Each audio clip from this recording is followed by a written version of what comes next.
Welcome to What If Sleepstorian, soft-spoken tales to slow the day's thoughts and carry you toward peaceful sleep. Before we begin, tell me where in the world you're listening from tonight, and, if you wish, what's on your mind. I read every note and love keeping quiet company across distances. If this brings you peace, a like and subscribe will help me make more nightbound stories. And if you'd like to support even further, you can buy me a coffee through the link in the description. Now settle in, get comfortable, and breathe with me as we begin. The rain arrived at Baker Street precisely as the clock struck 4, tiptoeing across the rooftops with the discretion of a well-trained servant before announcing itself properly against the windows of 221B. Inside, the sitting room had arranged itself into a tableau of late October contentment, the fire crackling with self-satisfaction in the grate. The gaslight turned low enough to suggest evening, though afternoon still clung to the world outside, and the faint, persistent aroma of Mrs. Hudson's seed cake rising through the floorboards like an edible ghost. Sherlock Holmes occupied his preferred chair with the particular stillness of a man whose mind was, for once, not racing ahead of his body. His long fingers were steepled beneath his chin, his grey eyes half-lidded as he watched the flames perform their ancient, mesmerising dance. The day had been, by his exacting standards, unremarkable. No clients had darkened their door, no telegrams had arrived bearing cryptic summons, and even the newspapers had offered nothing more sensational than the usual litany of parliamentary bickering and society weddings. Watson sat across from him, the lancet open upon his knee, though his attention had drifted from an article on new surgical techniques to the more immediate pleasure of watching the rain trace erratic paths down the window pane. The teapot stood between them on the small table, steam curling from its spout in lazy spirals that seemed in no hurry to dissipate into the warm air of the room. "More tea?" Watson offered, reaching for the pot. Holmes replied, which Watson had long since learned to interpret as assent when accompanied by the slight forward tilt of an empty cup. The liquid poured with a sound like distant conversation, filling the silence that had settled over them, not an uncomfortable silence, but the variety that exists between two people who have shared enough words over the years to occasionally rest from them. Watson added milk to his own cup, the white swirl disappearing into amber like a secret being absorbed into something larger than itself. It was in this moment of perfect, unremarkable domestic peace that Holmes's gaze shifted. The movement was minute, merely a narrowing of the eyes, a slight adjustment of focus from the middle distance to something more specific. Watson, who had become practiced in reading his friend's subtlest signals, felt a small stirring of curiosity but said nothing. Holmes had a habit of noticing things that others overlooked, finding significance in details that the rest of humanity had collectively agreed to ignore. "Watson," Holmes said after a moment, his voice carrying that particular tone of mild perplexity that usually preceded an observation about coal ash or tobacco varieties. "When did that frame become crooked?" Watson followed his friend's line of sight to the wall above the mantelpiece, where a modest watercolour of the Sussex Downs hung in a simple frame. It had been there so long that it had achieved the status of invisible permanence, the sort of thing one's eyes passed over without truly seeing. "Crooked?" Watson squinted at it. "Looks perfectly straight to me."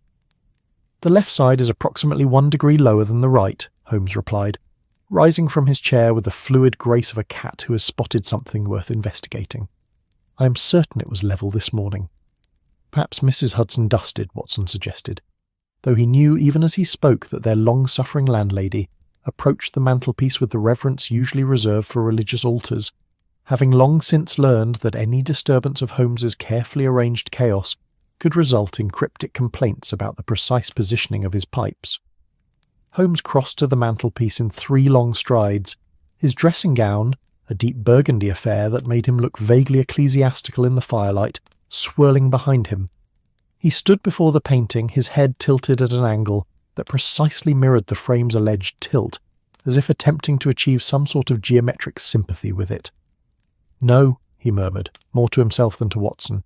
"No, she would not have touched it. She knows better." The room held its breath.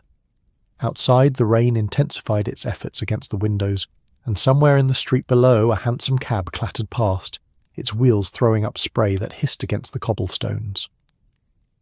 The gaslight flickered once, twice, casting Holmes's shadow large and wavering against the wall. Watson set down his teacup and rose, drawn by the peculiar intensity that had settled over his friend. Holmes was reaching up now, his fingers approaching the frame with the delicacy of a surgeon preparing to make the first incision. "It's hardly a matter of national importance," Watson observed, though without any real conviction. He had seen Holmes dedicate similar focus to cigarette ash and bootlace knots, and those observations had more than once unravelled mysteries that Scotland Yard had declared insoluble. "Nothing is beneath notice," Holmes replied, a maxim he had repeated so often over the years that Watson could have recited it in unison with him. "The universe is written in detail, my dear Watson. We merely lack the patience to read them." His fingers closed on the frame's lower edge, and he lifted gently, intending to restore it to its proper alignment. The frame resisted. Not dramatically, there was no grinding of hidden mechanisms or ominous creaking of ancient wood, but there was a definite sense of reluctance, as if the painting preferred its new, tilted perspective on the world. Holmes paused, his eyes narrowing further.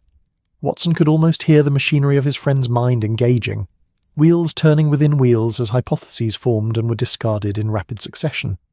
"Interesting," Holmes breathed, and there was a note in his voice that Watson recognised, the quiet satisfaction of a hunter who had stumbled upon unexpected tracks in familiar territory. "What is it?" Watson moved closer, peering at the frame as if it might reveal secrets through proximity alone. "The frame is catching on something," Holmes said, applying slightly more pressure. "There is an obstruction behind it, preventing it from lying flat against the wall." "Perhaps the nail has worked loose," Watson suggested practically, "or the plaster has crumbled a bit. This building is hardly new." Holmes replied again, but this time the sound carried a different quality. Not agreement, but acknowledgement that Watson had spoken while Holmes's attention remained elsewhere. The detective's fingers moved along the frame's edge, probing with the methodical precision of a safecracker testing tumblers. The fire popped suddenly, sending a shower of sparks against the grate's guard, and the sound seemed overloud in the focused quiet of the room.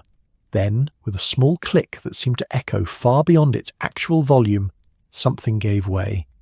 The painting swung forward on its hanging wire, revealing not the expected expanse of wallpaper, but a small section of wooden panelling, perhaps 6 inches square, that sat proud of the wall by the width of a penny. The wood was old, darker than the surrounding wall, and bore the patina of decades undisturbed. Watson felt his breath catch. "Good Lord, is that—" "A hidden panel," Holmes finished, his voice carrying a satisfaction that was almost musical. "Or more precisely, a concealed compartment that has remained undetected for quite some time, judging by the dust accumulation along its edges." He reached for the panel, then paused, withdrawing his hand and instead producing his pocket lens from the depths of his dressing gown. For a long moment he examined the wood without touching it, his face so close that his breath disturbed the thin layer of dust that coated its surface. "No one has opened this in years," he murmured. "Decades, perhaps. See here, Watson. The dust is undisturbed save for where the frame has recently pressed against it, and these minute scratches along the edge suggest it was designed to be opened, not accidentally discovered." Watson leaned in, though he knew his eyes would never catch the subtleties that Holmes's lens revealed. The panel did indeed look ancient, its wood grain dark with age and what might have been soot from countless fires. The wallpaper that surrounded it, a pattern of subtle stripes that had seemed monotonous in its uniformity, appeared to have been carefully applied around the panel's edges, suggesting that whoever had papered the room had known the compartment was there. "Shall we?" Holmes asked, though the question was clearly rhetorical. His fingers were already moving toward the panel's edge, finding purchase in a small groove that Watson would never have noticed on his own. The panel resisted at first, held fast by years of paint and dust and the general conspiracy of time to keep secrets buried. Then, with a sound like an old man sighing, it swung inward on hidden hinges, revealing a shallow cavity in the wall behind. The compartment was perhaps 4 inches deep, carved directly into the plaster and brick. Within it, illuminated by the gaslight's amber glow, lay a single object, a piece of paper, folded once and then again, yellowed with age and bearing the peculiar fragility of something that has survived longer than anyone expected it to. Holmes reached in with the reverence usually reserved for archaeological finds, lifting the paper with 2 fingers and withdrawing it into the light. The fold marks were deep, pressed into permanence by years of waiting. Small spots of foxing dotted its surface like ancient freckles, and the edges had that soft, almost furry quality that old paper acquires when it has spent too long contemplating its own obsolescence. "What does it say?" Watson asked, unable to keep the eagerness from his voice. Holmes moved to the window where the failing afternoon light was strongest and carefully, so carefully, unfolded the paper. The creases resisted, threatening to tear, but his fingers were patient and the paper eventually yielded, spreading itself flat to reveal lines of writing in faded brown ink. The handwriting was elegant but hurried, the script of someone educated but pressed for time or perhaps by emotion. Holmes held it up to catch the light, his eyes moving across the lines with the speed of long practice. "It is addressed," he said slowly, "to whomever next inhabits these rooms, dated March of 1868. 27 years ago," Watson calculated quickly, "before you took these lodgings. Indeed, before Mrs. Hudson even owned the building, I believe." Holmes moved back to his chair, settling into it with the paper held carefully before him. "It appears to be from the previous tenant, a Mr. Edwin Blackwood, if this signature is to be trusted."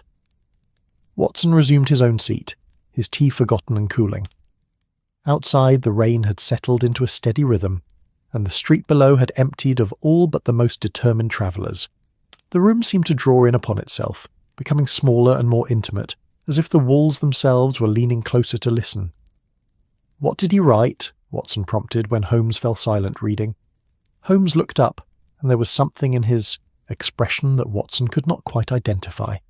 A mixture of curiosity and sympathy, perhaps, or recognition of a kindred spirit across the gulf of years. "He writes," Holmes began, his voice taking on the measured cadence he used when presenting evidence, "to the stranger who finds this, I leave you not treasure but truth. What I have hidden here concerns not gold but guilt, not jewels but justice long delayed. If you have the courage to pursue what I could not, look deeper into this building's bones, but know that some secrets, once unearthed, cannot be reburied." The fire crackled. The clock ticked. The rain whispered against the windows. Watson stared at his friend. Good heavens! Holmes refolded the paper with infinite care, his movements slow and deliberate. When he looked up, his eyes held that particular gleam that Watson had learned meant sleepless nights ahead, countless hours of investigation, and the relentless pursuit of answers that most men would be content to leave buried. "Indeed," Holmes said softly, "it would seem, Watson, that 221B Baker Street has decided, after all these years, to share one of its secrets." And outside, as if in answer, the rain intensified, drumming against the roof with the insistence of the past demanding to be heard. The note lay on the table between them like an uninvited guest who had nonetheless made themselves quite comfortable. Holmes had placed it there with the reverence one might afford a butterfly wing or a particularly significant clue, and now both men regarded it in the flickering gaslight as the evening pressed itself more insistently against the windows of 221B.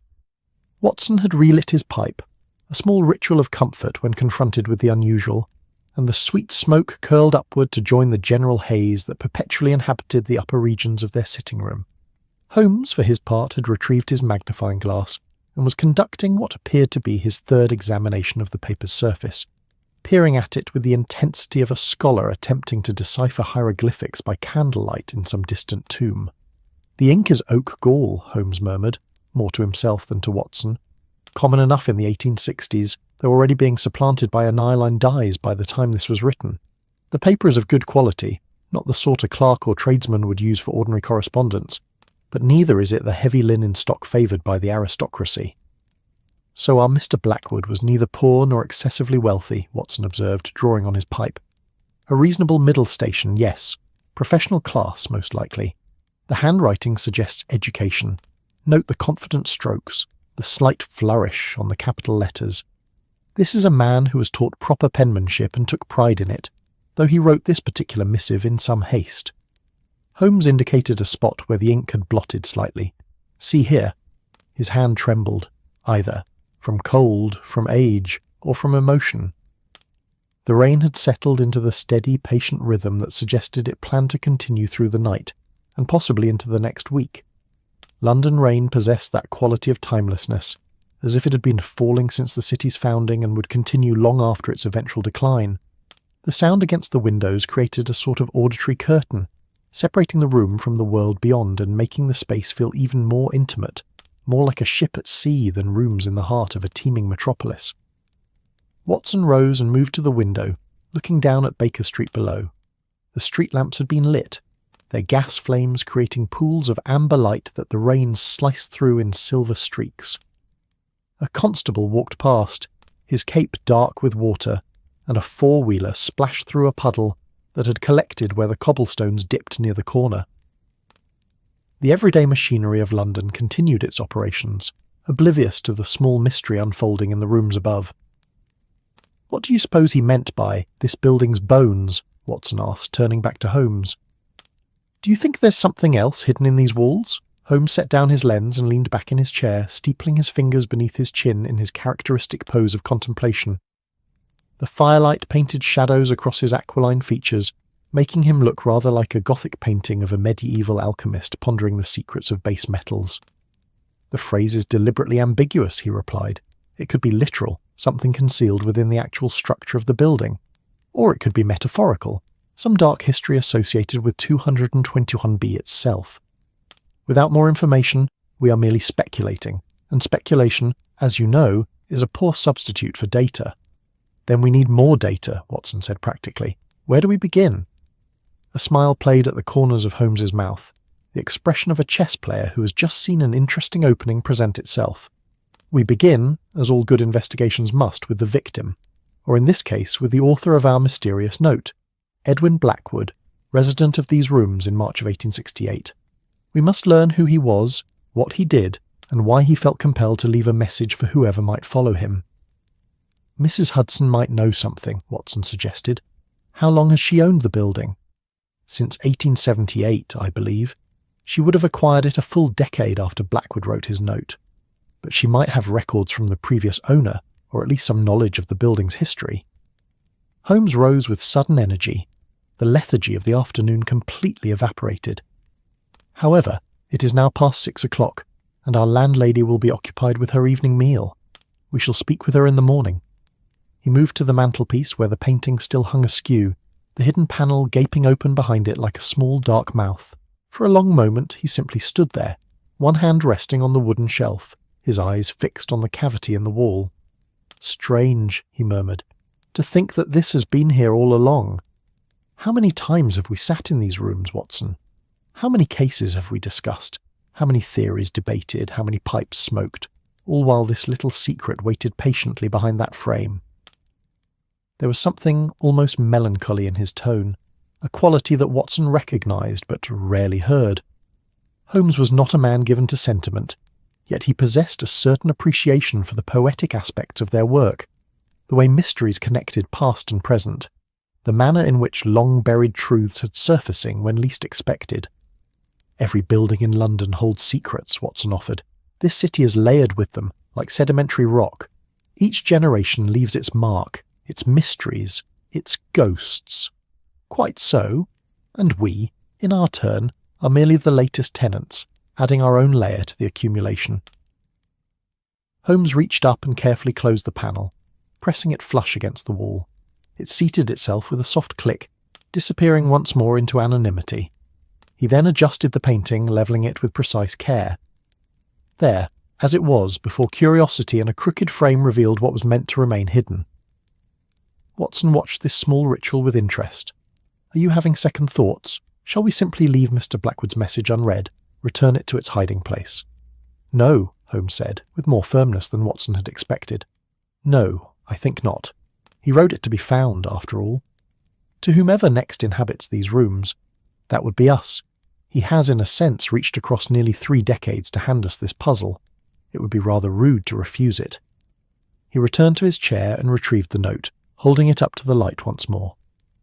The paper was so thin that the gaslight shone through it, revealing the watermark, a faint image of a crown above the letters J.W. "John Whiting," Holmes said, catching Watson's questioning glance. "A paper manufacturer in Suffolk. They specialised in quality stationery for professional use, lawyers, doctors, scholars, The business closed in 1875, I believe, unable to compete with the cheaper German imports that were flooding the market. Watson had long since ceased to be surprised by the breadth of Holmes's knowledge, which seemed to encompass everything from the most abstruse chemical formulas to the commercial histories of defunct paper manufacturers. He merely nodded and waited for his friend to continue. Our Mr. Blackwood, then, was likely a professional man who purchased quality paper for his correspondence and record-keeping. The question is, what profession? Holmes turned the note over, examining the blank reverse side with equal intensity. And more importantly, what drove him to hide this message? What guilt? What is the matter of justice? The clock on the mantel chimed the half-hour, its clear notes cutting through the sound of the rain. 6:30 on an October evening in London, the hour when the city began its transformation from its daytime self to its nocturnal incarnation. In the streets below, the theatres would be preparing for the evening's performances, the restaurants filling with early diners, the music halls tuning their instruments. But here, in the rooms at 221B, time seemed to have paused, holding its breath while the past pressed its case for attention. Holmes rose again and moved to the bookshelf that lined one wall, his fingers trailing across the spines until he found what he sought, a thick, leather-bound volume that proved to be a London directory from 1868. He returned to his chair and began paging through it, the old paper crackling softly. If Blackwood was a professional man living at this address, he murmured, he may well be listed here. Baker Street was already respectable by the 1860s, the sort of location where a doctor or lawyer might maintain lodgings. Watson came to stand behind Holmes's chair, looking over his shoulder as his friend's long fingers traced down columns of names and addresses. The directory was organised by street, each entry noting the resident's name and occupation when known. There were bakers and solicitors, widows and merchants, the human tapestry of Victorian London reduced to orderly lists in fading ink. "Here," Holmes said suddenly, his finger stopping on a line. "Baker Street, number 221B, Blackwood, Edwin, antiquarian." An antiquarian, Watson repeated, turning the word over in his mind. A dealer in old books and manuscripts? Possibly, or a scholar of ancient history and artifacts. The term covers a multitude of occupations, all centred around the study and trade of things from the past. Holmes closed the directory with a soft thump. An appropriate profession for a man who would leave a message hidden in a wall, don't you think? Someone intimately familiar with the notion that the past never truly dies, that it merely waits to be rediscovered. He set the directory aside and picked up the note once more, reading aloud the words that had begun to take on the quality of an incantation through repetition. Not treasure, but truth. Not gold, but guilt. Not jewels, but justice long delayed. The parallel construction is deliberate, almost poetic. This is not a man dashing off a hasty warning. He crafted these words with care despite his trembling hand. What could an antiquarian have done that required justice? Watson mused. Sold a forgery? Stolen an artifact? Perhaps. Or perhaps he acquired something through legitimate means, but later learned it had a dark history. Antiquarians of that era often dealt with items of dubious provenance, objects looted from tombs, manuscripts stolen from libraries, treasures acquired from impoverished aristocrats who didn't fully understand what they were selling. Holmes's voice took on that distant quality it acquired when he was thinking several steps ahead. The Victorian appetite for antiquities was voracious, Watson. Every gentleman's library was expected to house a few curiosities, preferably with dramatic histories attached. Few questions were asked about where these items originated. Outside, a gust of wind threw rain against the window with renewed vigour, making both men glance toward the sound. The weather seemed to be intensifying, as if nature itself was leaning into the mystery, adding its own atmosphere to the proceedings. Holmes stood and moved to the window, looking out at the streaming darkness. Tomorrow we shall visit Mrs. Hudson and see what she knows of the building's history.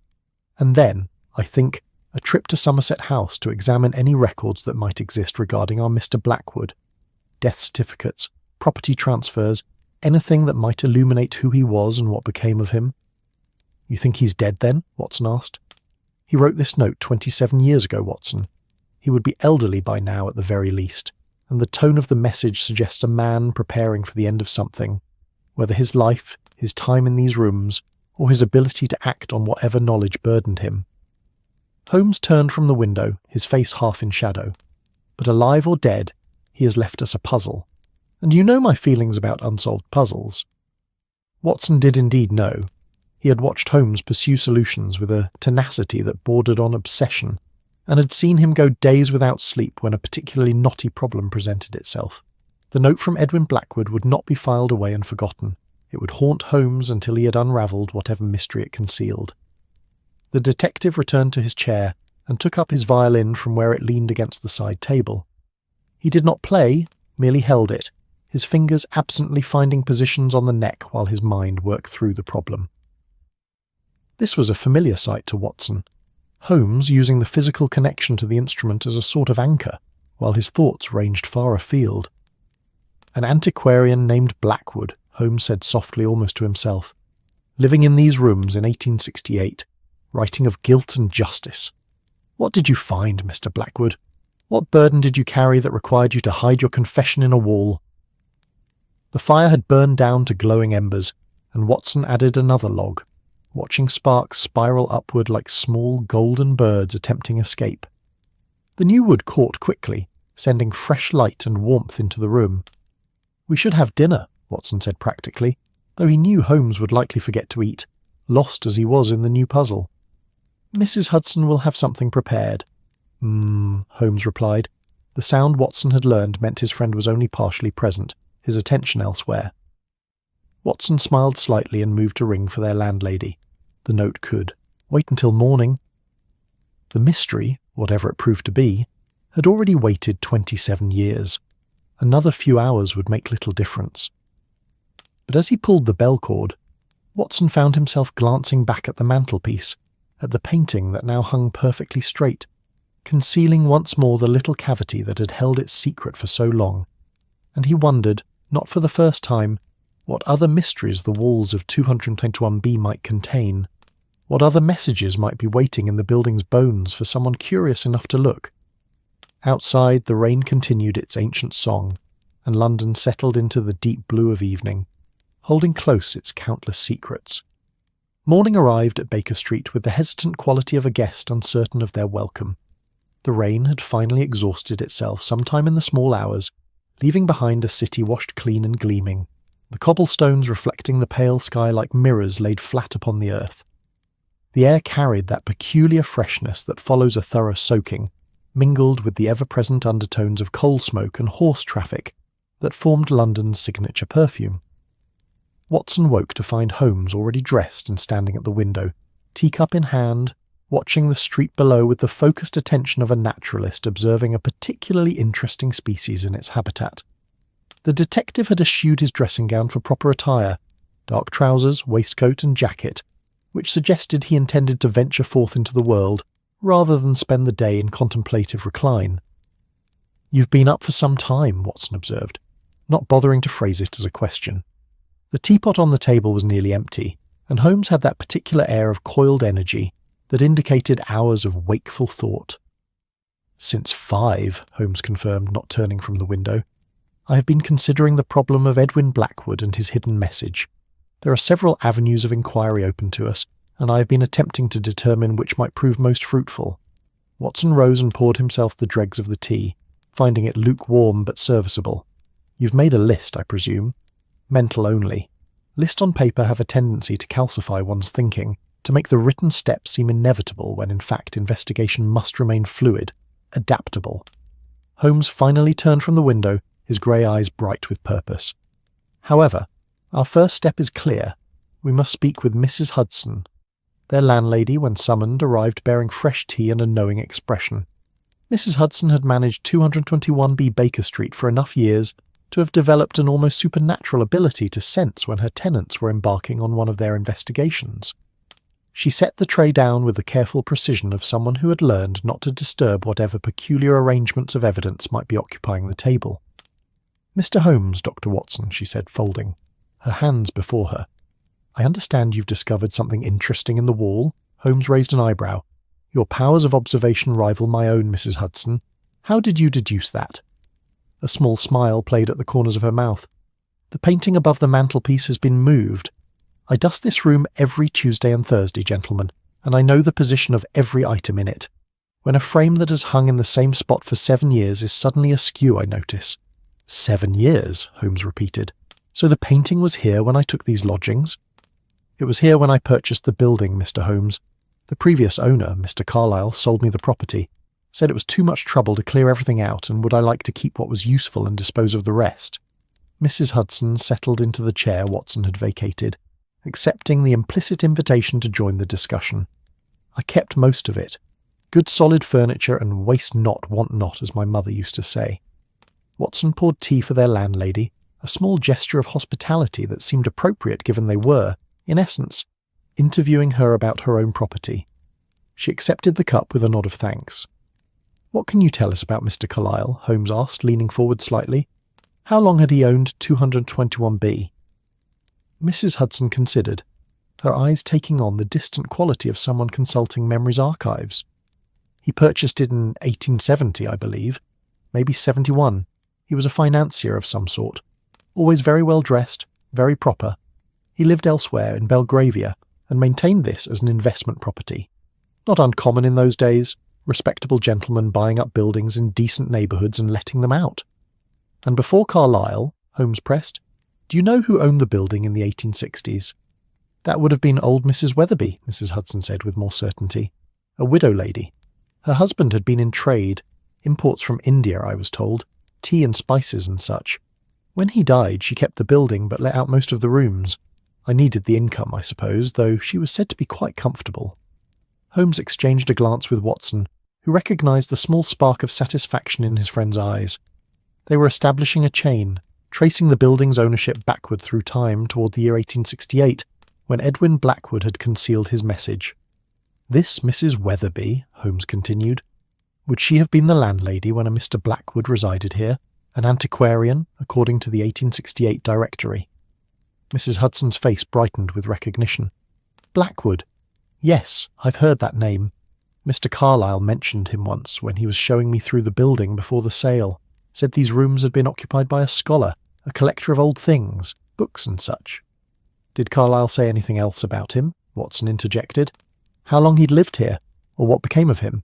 "Only that he'd left rather suddenly sometime in the late 60s, packed up his things and departed, leaving behind only the furniture and the bits and pieces he couldn't or wouldn't take."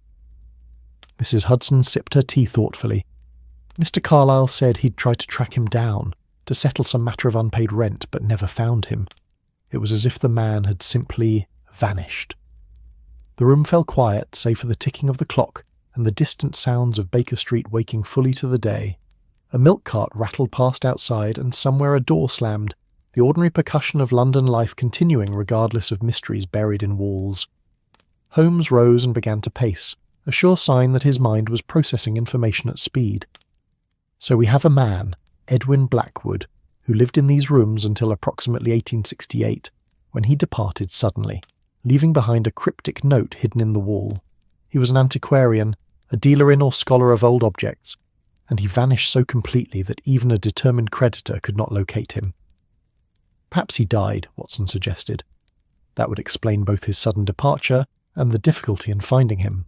"Possible, though one would think death would be easier to trace than disappearance. Death certificates, burial records, obituaries. Mortality leaves a paper trail." Holmes paused in his pacing. "Mrs. Hudson, you mentioned furniture and bits and pieces left behind. Do any of Mr. Blackwood's possessions remain in the building?" Their landlady shook her head regretfully. "Not that I know of, Mr. Holmes. When Mr. Carlyle owned the building, he cleared out anything that wasn't being used and sold it or disposed of it. And I did the same when I took ownership. There might be something in the cellar storage, I suppose, though I can't imagine what." "Nevertheless, it would be worth examining," Holmes said. "Old papers, a ledger, a diary, any personal effects that might illuminate who Blackwood was and what troubled him." "You're welcome to look," Mrs. Hudson said, rising and setting down her cup.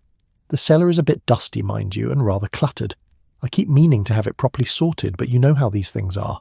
Out of sight, out of mind."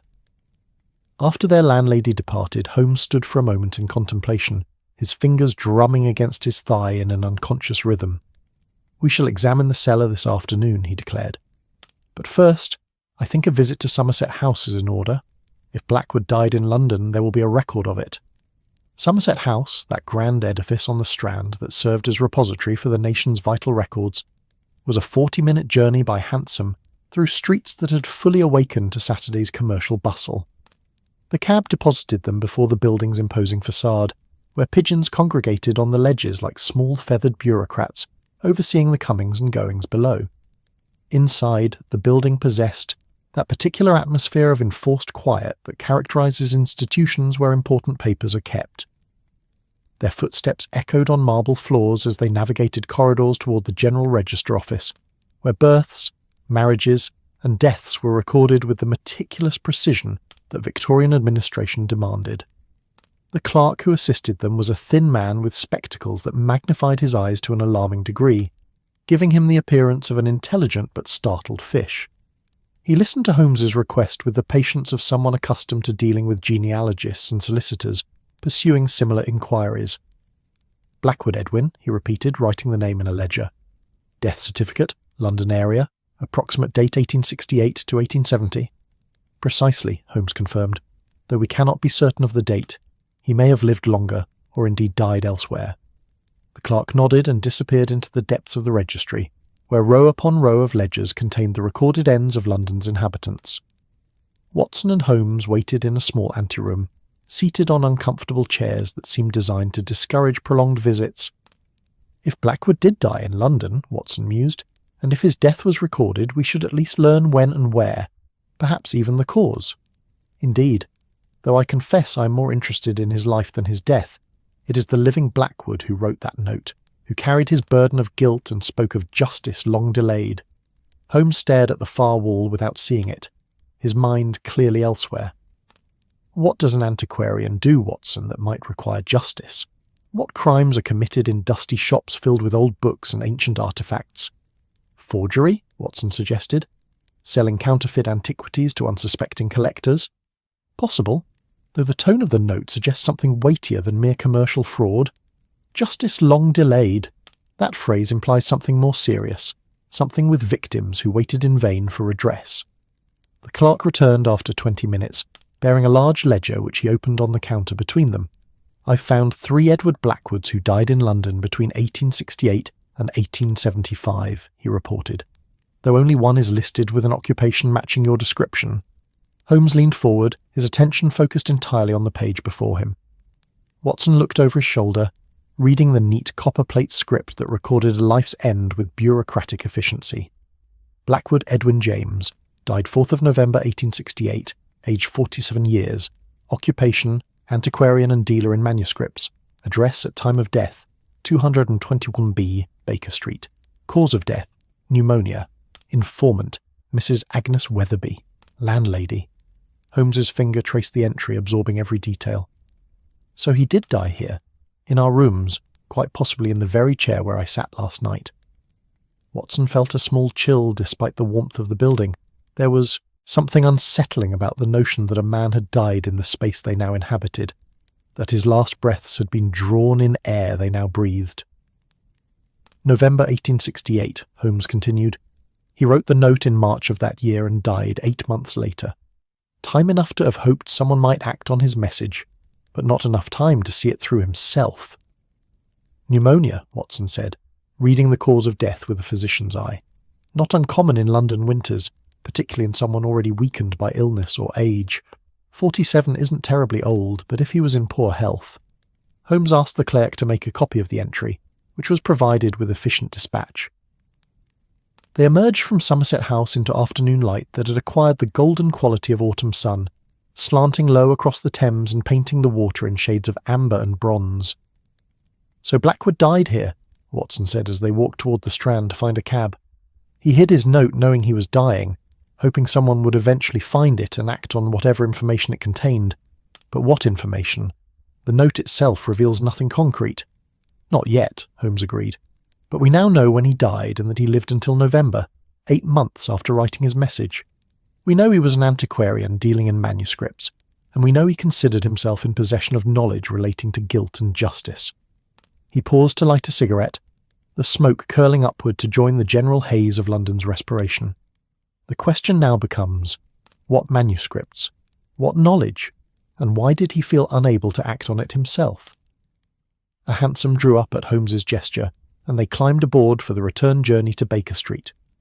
As they clattered through the early afternoon traffic, Watson found himself studying his friend's profile, seeing the signs of deep engagement with the puzzle. Holmes had that particular expression he wore when a case began to coalesce, when disparate facts started to suggest patterns not yet fully visible.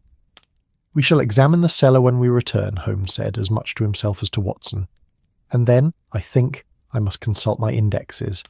If Blackwood dealt in manuscripts, particularly valuable or controversial ones, there may be some record of his transactions. The antiquarian trade is a small world, Watson. People talk, and I make it my business to listen." Baker Street welcomed them back with its familiar mixture of commerce and residence, the shops at ground level bustling with Saturday trade while the windows above maintained their more reserved aspect. Mrs. Hudson met them at the door, flour dusting her apron, and informed them she had opened the cellar for their inspection. The cellar proved to be exactly as promised, dusty, cluttered, and filled with the accumulated debris of decades. Old furniture hulked in shadows, broken chairs piled atop scarred tables, and boxes of uncertain provenance lined the walls. The air was thick with the scent of mould and old paper, underlying which lurked the faint mineral smell of the earth itself. Holmes lit a lamp and began a systematic search, moving through the space with methodical precision. Watson followed, peering into boxes and crates, finding mostly mundane items, old kitchen implements, moth-eaten linens, books too damaged to be worth keeping. Then, in a corner behind a broken wardrobe, Watson's hand found a small wooden box, roughly the size of a hat box but heavier. He pulled it into the lamplight. "Holmes," he said quietly. The detective turned, saw the box, and was at Watson's side in an instant. The box was locked, but the lock was old and yielded to Holmes's picks within seconds. The lid opened with a creak of protesting hinges. Inside, wrapped in oilcloth that had kept them dry despite the cellar's dampness, were papers, dozens of them, covered in the same elegant handwriting they had seen on the hidden note. And on top of them all, as if placed there deliberately, lay a leather-bound journal, its cover embossed with initials. E.J.B. Holmes lifted the journal with careful hands, his eyes meeting Watson's in the lamplight. "It would seem," he said softly, "that Mr. Blackwood has more to tell us after all." The journal lay open on the table between them like a window into another man's soul. Holmes and Watson had returned to their sitting room with the wooden box and its contents, and now, as afternoon light slanted through the windows of 221B, they found themselves reading the private thoughts of a man who had died in these very rooms 27 years prior. The leather cover had aged to a deep brown, its surface marked with the scars of handling, small scratches, a water stain along one edge that had long since dried to a pale ghost of itself, the slight depression where a thumb had rested countless times while opening the book. Holmes had insisted on washing his hands before touching it, a gesture of respect that Watson found oddly moving. "The first entry is dated January 3rd, 1865, Holmes said, his finger resting lightly on the page. 3 years before the note was hidden, he begins, "I have decided to keep this record not for posterity, but for clarity. The work I do requires a mind clear and organised, and I find that writing helps me untangle thoughts that might otherwise remain knotted." Watson had pulled his chair closer, reading over Holmes's shoulder. The handwriting was indeed the same they had seen on the wall note, elegant, educated, though here more relaxed, the script of a man writing for himself rather than for unknown future readers. There was something intimate about reading these private pages, something that felt almost intrusive, yet the mystery demanded it. Holmes turned the pages slowly, scanning the entries. Much of the early journal detailed the mundane aspects of Blackwood's work: visits to estate sales, assessments of manuscript collections, negotiations with collectors and institutions. The life of an antiquarian unfolded in careful prose, examining a medieval psalter for authenticity, cataloguing a deceased scholar's library, travelling to Cambridge to view a collection of Anglo-Saxon charters. He was meticulous, Watson observed. Every transaction recorded, every acquisition noted with its provenance. The mark of a careful scholar, Holmes agreed, or perhaps of a man who had learned the value of keeping precise records. The antiquarian trade in this era was rife with forgery and misattribution, Watson. A reputation once sullied was nearly impossible to restore. The entries progressed through 1865 and into 1866, painting a picture of a solitary but not unhappy life. Blackwood wrote of his rooms at Baker Street with evident affection. The quality of the morning light, the sounds of the street below, the satisfaction of organising his latest acquisitions on the shelves. There were references to Mrs. Weatherby, his landlady, whom he described as admirably incurious about her tenant's business, which is the highest virtue in one who manages lodgings. There were mentions of colleagues in the trade, clients both agreeable and difficult, and the occasional evening spent at his club discussing matters of scholarly interest. But as Holmes turned into the entries for late 1866, the tone began to shift. "Listen to this," Holmes said, finding a passage dated November 14th. "Today I was approached by a gentleman who gave his name as Mr. Ashford, though I suspect this was not his true identity. He inquired whether I might be interested in acquiring certain manuscripts of considerable age and significance. When I asked after their provenance, he became evasive, speaking only of a great house fallen on difficult times and a family reluctant to publicise their need to sell. I told him I could not consider purchasing without proper documentation. He left displeased, saying I was more scrupulous than the situation warranted." Watson frowned. So he was offered something of questionable origin, and refused it to his credit. Holmes continued reading. The next entry, dated 3 days later. "Mr. Ashford returned today, more persistent. He showed me a sample page from what he claims is a 13th century illuminated manuscript, possibly of Norman origin. The workmanship is extraordinary, if genuine, but I cannot shake the feeling that something is wrong. The parchment's age seems correct, the inks appear period appropriate, yet there is something. I have sent word to Professor Aldridge at Oxford, asking his opinion. I will not proceed until I'm certain." The room had grown quieter, the outside world fading as both men became absorbed in the unfolding story. Holmes turned more pages, his eyes scanning quickly now, looking for the thread that would lead them toward understanding. December entries showed Blackwood growing increasingly troubled. Professor Aldridge had examined the sample and pronounced it authentic, a fragment of what appeared to be a lost chronicle from the court of Henry III. But Blackwood's unease persisted. He wrote of sleepless nights, of checking and rechecking his references, of a growing conviction that something about the entire situation was wrong. Then, in January 1867, the mystery deepened. "I have made a terrible discovery," Holmes read aloud, his voice taking on the measured cadence of someone presenting evidence.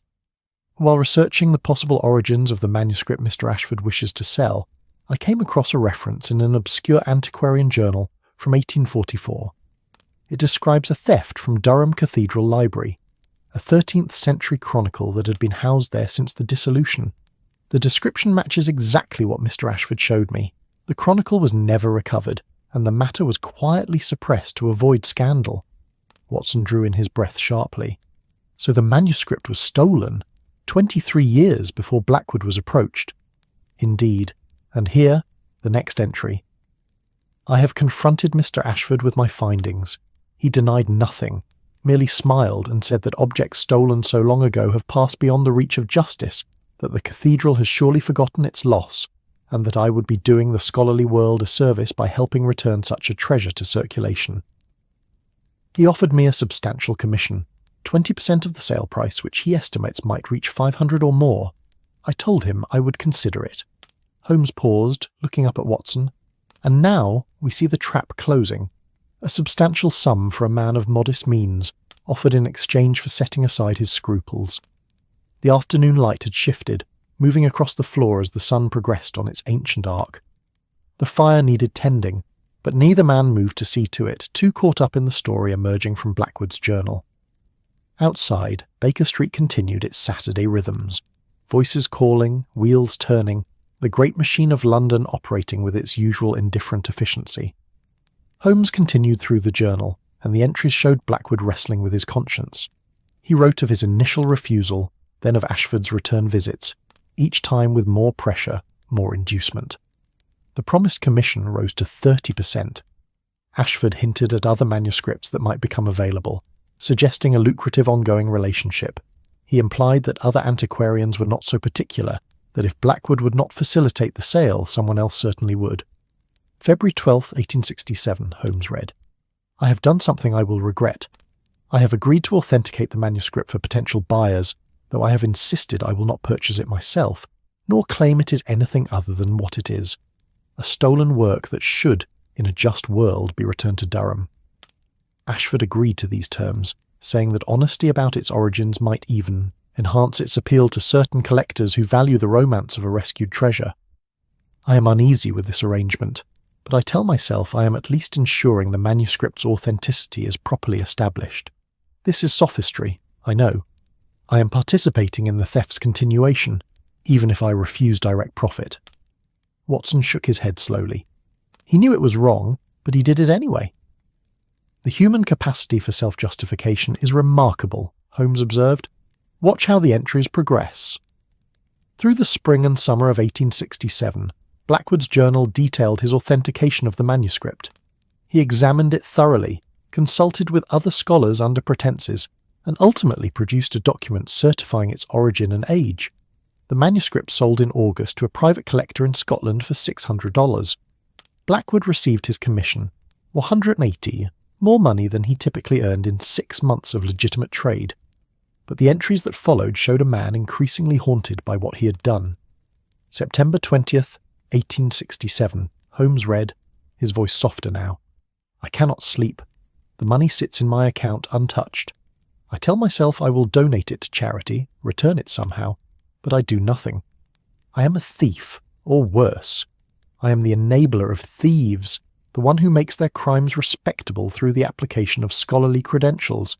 I think often of the monks who first created that manuscript, the centuries it was preserved and protected, the trust that was violated when it was stolen, and I, who should have been its champion, became its betrayer. The room had grown dim, the afternoon surrendering to early evening. Watson rose quietly and lit the gas lamps, their warm glow pushing back the shadows. Holmes remained bent over the journal, turning pages with infinite care. The entries through the autumn and winter of 1867 showed Blackwood's deteriorating state of mind. He withdrew from his professional activities, claiming illness. He avoided his club, shunned colleagues, and spent long hours alone in his rooms at Baker Street. His handwriting became less controlled, the lines wandering slightly across the page. Then, in March 1868, came the entry they had been seeking. March 10th, 1868, Holmes read, and Watson heard the note of discovery in his friend's voice. Mr. Ashford has returned, as I knew he would.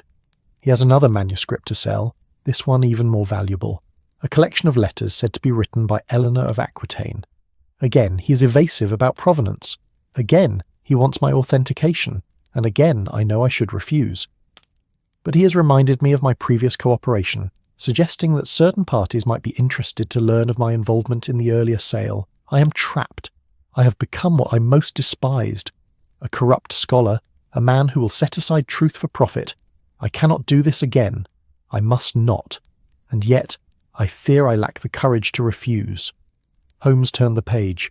The next entry was dated March 15th, and here Blackwood's handwriting showed clear signs of distress. Letters formed poorly, words crossed out and rewritten. I have done something desperate, Holmes read. I have hidden a note in the wall behind the painting in my sitting room, a message for whoever next occupies these rooms. In it, I have tried to explain, to warn, to somehow make amends for what I have done and what I fear I will continue to do. Perhaps someone will find it and have the strength I lack. Perhaps justice can still be served, even if I am too cowardly to serve it myself. Watson felt his chest tighten. The note they had found, the message that had begun this investigation, had been written by a man in the depths of a moral crisis, seeking redemption he could not achieve on his own. Holmes continued through the remaining entries. They showed Blackwood agreeing to authenticate the Eleanor letters, completing the work despite his self-loathing, receiving another payment that made him feel only shame. But they also showed something else, a plan forming, a final attempt at atonement. June 3rd, 1868, Holmes read. I have written to Durham Cathedral anonymously, informing them of the location of their stolen manuscript. I have provided the collector's name and address. I do not know if they will act on this information, but at least I have tried. It is a small thing, insufficient penance, but it is something. Did they act? Watson asked. Did Durham recover the manuscript? We shall have to investigate, Holmes replied. But listen to this final entry, dated October 30th, 1868, just days before his death. The handwriting here was shaky, clearly written by a man in illness. Holmes's voice was gentle as he read the words. I am dying. Dr. Pemberton tells me it is pneumonia, that my lungs are filling with fluid, that I have perhaps days remaining. I find I'm not afraid. Death seems almost a mercy, a release from the prison I have built for myself through my actions. I think of that note hidden in the wall, and I wonder if anyone will ever find it. I hope they do. I hope someone braver than myself will pursue the justice I failed to secure. I have tried, in these final months, to undo some of the damage I facilitated, but it is not enough. It will never be enough. I die as I lived in these last years, a failure of conscience, a man who knew better and did worse. May whoever reads this learn from my weakness and find in themselves the strength I lacked. Holmes closed the journal slowly, reverently, as if it were a sacred text rather than the confession of a flawed man. The room was very quiet. Even the sounds from the street seemed muted, respectful of the story that had just unfolded. So now we know, Watson said softly. The guilt that burdened him, the justice he sought but could not deliver. He authenticated stolen manuscripts, became complicit in their sale, and spent his remaining months trying to make amends. Holmes rose and moved to the window, looking out at Baker Street as evening settled over the city. The lamplighters were making their rounds, touching flames to wicks, creating pools of light against the gathering dark. He was not a villain, Watson, Holmes said quietly, merely a man who made poor choices and lacked the courage to unmake them. He compromised once, found himself trapped by that compromise, and spent the rest of his life regretting it. A common enough story, I suspect, though rarely documented so thoroughly. What do we do now? Watson asked. Holmes turned from the window, and in the lamplight Watson saw the determination on his friend's face. We finish what Edwin Blackwood started, Holmes said simply. We pursue the justice he sought but could not deliver. We find out what became of those manuscripts, and if they remain in the possession of those who should not have them, we see them returned to their rightful owners. Watson nodded slowly. It was what he had expected Holmes to say, what the entire investigation had been leading toward. Outside, the night deepened, and London prepared for sleep. But in the rooms at 221B Baker Street, two men sat planning how to right wrongs committed decades before, how to honour the failing efforts of a long-dead scholar who had tried, at the end, to be better than his choices had allowed. The journal lay closed on the table between them, its secrets revealed, its burden passed to new hands. Sunday morning arrived with the peculiar quietness that settled over London when the engines of commerce paused for the Sabbath. The city's usual clamour diminished to a murmur, church bells instead of factory whistles, footsteps of the pious instead of the clattering urgency of workday crowds. Even Baker Street seemed to breathe more slowly, allowing itself a rare moment of contemplation. Holmes had been awake most of the night, Watson knew, though his friend showed no signs of fatigue. When Watson emerged from his bedroom at 8 o'clock, he found Holmes already dressed, seated at the table with Blackwood's journal open before him, and several sheets of paper covered in his characteristic angular handwriting, arranged in neat rows. "You've been making notes," Watson observed, moving to pour himself tea from the pot that sat warming by the fire. "I have been reconstructing the timeline of Blackwood's involvement with the stolen manuscripts," Holmes replied without looking up. "There are 2 documented cases mentioned in the journal, the Durham Cathedral Chronicle sold in August 1867, and the Eleanor of Aquitaine letters authenticated in the spring of 1868. Both transactions were facilitated by the mysterious Mr. Ashford, who I strongly suspect was not working alone." Watson settled into his chair, cradling the warm cup between his hands. Outside, a church bell began to toll the hour, its bronze voice carrying across the rooftops with solemn authority. "You think there was an organised operation?" "I think it's highly probable. The antiquarian black market of the 1860s was extensive, Watson. Country houses falling into debt, church properties being sold or consolidated, private collections being dispersed, all creating opportunities for theft and illicit trade. A man like Ashford would have needed connections, thieves to acquire the items, scholars like Blackwood to authenticate them, and wealthy collectors willing to purchase goods with questionable provenance." Holmes rose and moved to the mantelpiece, where he had pinned a map of London alongside his notes. Red marks indicated locations: Durham in the north, Baker Street in the centre, and a notation for somewhere in Scotland. Blackwood mentioned writing anonymously to Durham Cathedral about their stolen chronicle, Watson said. Do we know if they received it? If they recovered the manuscript? That is one of several questions requiring investigation. Holmes tapped the map thoughtfully. The cathedral would have records, assuming they took action. But I am reluctant to approach them directly without more information. A letter from London claiming knowledge of a 27-year-old theft might be dismissed as the work of a crank. Then where do we begin? Holmes returned to the table and selected one of his sheets of notes. We begin with what Blackwood gave us. He named the collector who purchased the Durham Chronicle, a Mr. Malcolm Sinclair of Edinburgh. Whether Sinclair still possesses the manuscript, or indeed whether he still lives, we cannot know, but it is a thread we can pull. Watson watched as Holmes moved to his extensive filing system, a complex arrangement of boxes and envelopes that contained newspaper clippings, correspondence, and various memoranda collected over years of investigation. His long fingers moved through the contents with the certainty of a librarian navigating familiar shelves. I maintain indexes on various subjects, Holmes said, sensing Watson's curiosity, including notable collectors of antiquities. Let us see if Mr. Sinclair appears in my records. The search took 20 minutes, during which Watson occupied himself with breakfast, toast and marmalade that Mrs. Hudson had left on a tray, along with boiled eggs that had grown lukewarm but remained serviceable. The domestic normalcy of the meal felt oddly at variance with the nature of their investigation, but Watson had long since learned that detective work consisted largely of such contrasts. Moments of intense discovery interspersed with long periods of methodical research. Ah, Holmes said at last, emerging from his files with a folder. Malcolm Sinclair, collector and scholar, Edinburgh. He published several papers in the 1870s on medieval manuscripts, served on the board of the National Museum of Scotland, and was considered an authority on Norman period documents. Holmes scanned the contents of the folder. He died in 1889, and his collection was bequeathed to the University of Edinburgh with specific provisions that it remain intact and accessible to scholars. So the Durham Chronicle, if Sinclair indeed purchased it, would now be in a university collection, Watson said. Precisely, which means it is catalogued, described, and available for examination by any qualified researcher. Holmes set down the folder with evident satisfaction.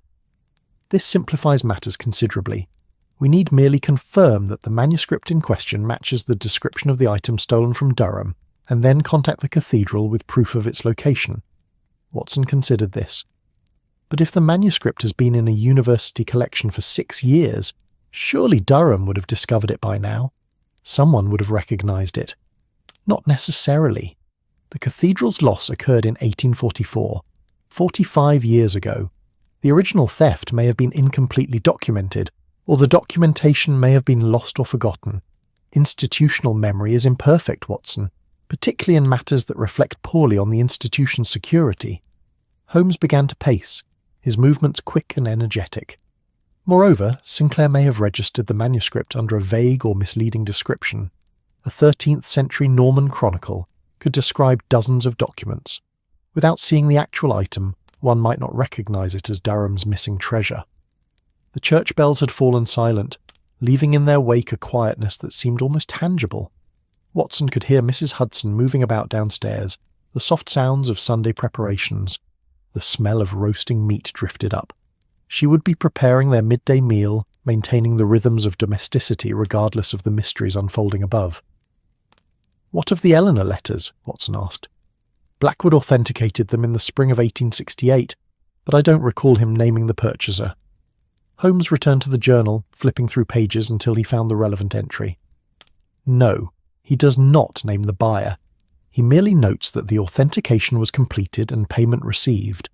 However, he paused, reading more carefully.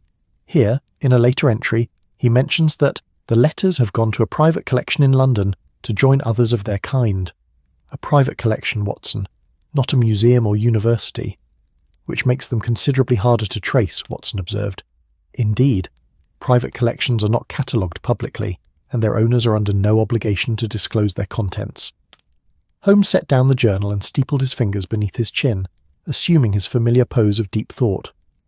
However, The letter market in medieval documents was relatively small in the 1860s and 70s. There were perhaps a dozen serious collectors in London who might have purchased such items.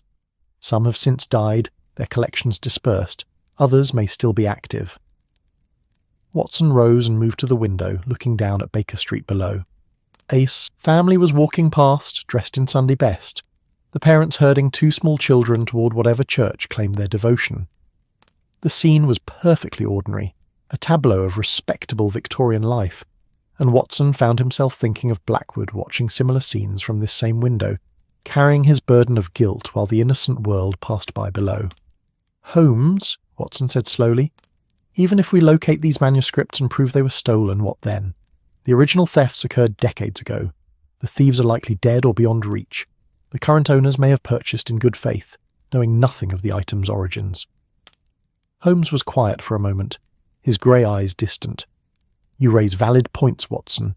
The law in such matters is complex and often unsatisfying. A good faith purchaser has certain rights, even to stolen property, particularly after so much time has passed.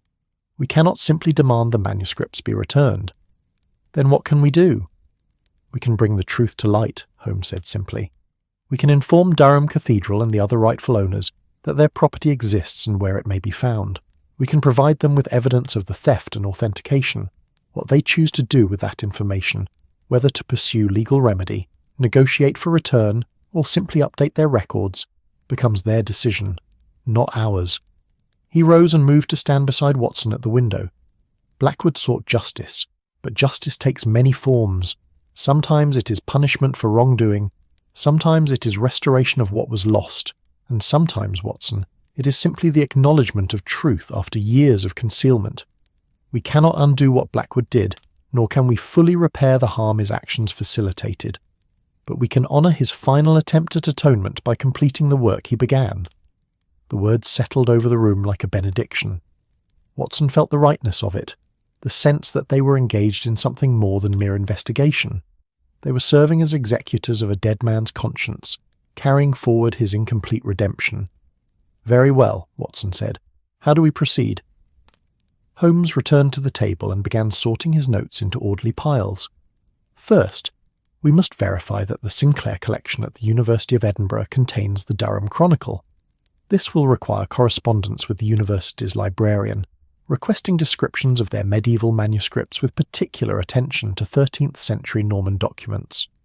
And if they confirm its presence, then we contact Durham Cathedral with our evidence, Blackwood's journal entries describing the theft and sale, the documented transaction with Sinclair, and the manuscript's current location. We provide them with everything they need to make their own assessment and decide their course of action." Watson nodded. "A letter to Edinburgh, then. Shall I draft it? If you would be so kind, make it. Make scholarly in tone. We are researchers investigating the provenance of certain medieval manuscripts for historical purposes. No mention of theft or impropriety, merely polite inquiry into the collection's contents." Holmes smiled slightly. "Your medical credentials will lend authority, Watson. Doctors asking about medieval manuscripts are eccentric but harmless. Former army surgeons are particularly trustworthy, I find." Watson moved to the writing desk and began composing the letter, while Holmes continued organising his research. The morning passed in companionable silence, broken only by the scratch of Watson's pen and the occasional rustle of papers as Holmes refined his notes. The fire burned low and was built up again. Tea was consumed and replenished. London continued its Sunday observances beyond their windows, oblivious to the small acts of historical justice being planned in the rooms at Baker Street. By noon, Watson had completed the letter, a carefully worded request for information about 13th century manuscripts in the Sinclair collection, with specific interest in Norman period chronicles. Holmes reviewed it, suggested minor revisions, and pronounced it satisfactory. "I shall post it tomorrow," Watson said. "How long do you think we might wait for a response?" "A week, perhaps 2. Academic institutions are not known for swift correspondence, particularly on Sunday inquiries from unknown doctors in London." Holmes stretched, his long frame unfolding from the chair. "Which gives us time to pursue our second line of investigation." "The Eleanor letters?" "Precisely. I have been considering how one might trace a private purchase of medieval correspondence in 1868. The buyer would have been wealthy, educated, and interested specifically in Eleanor of Aquitaine, a rather specialised taste. Watson considered this.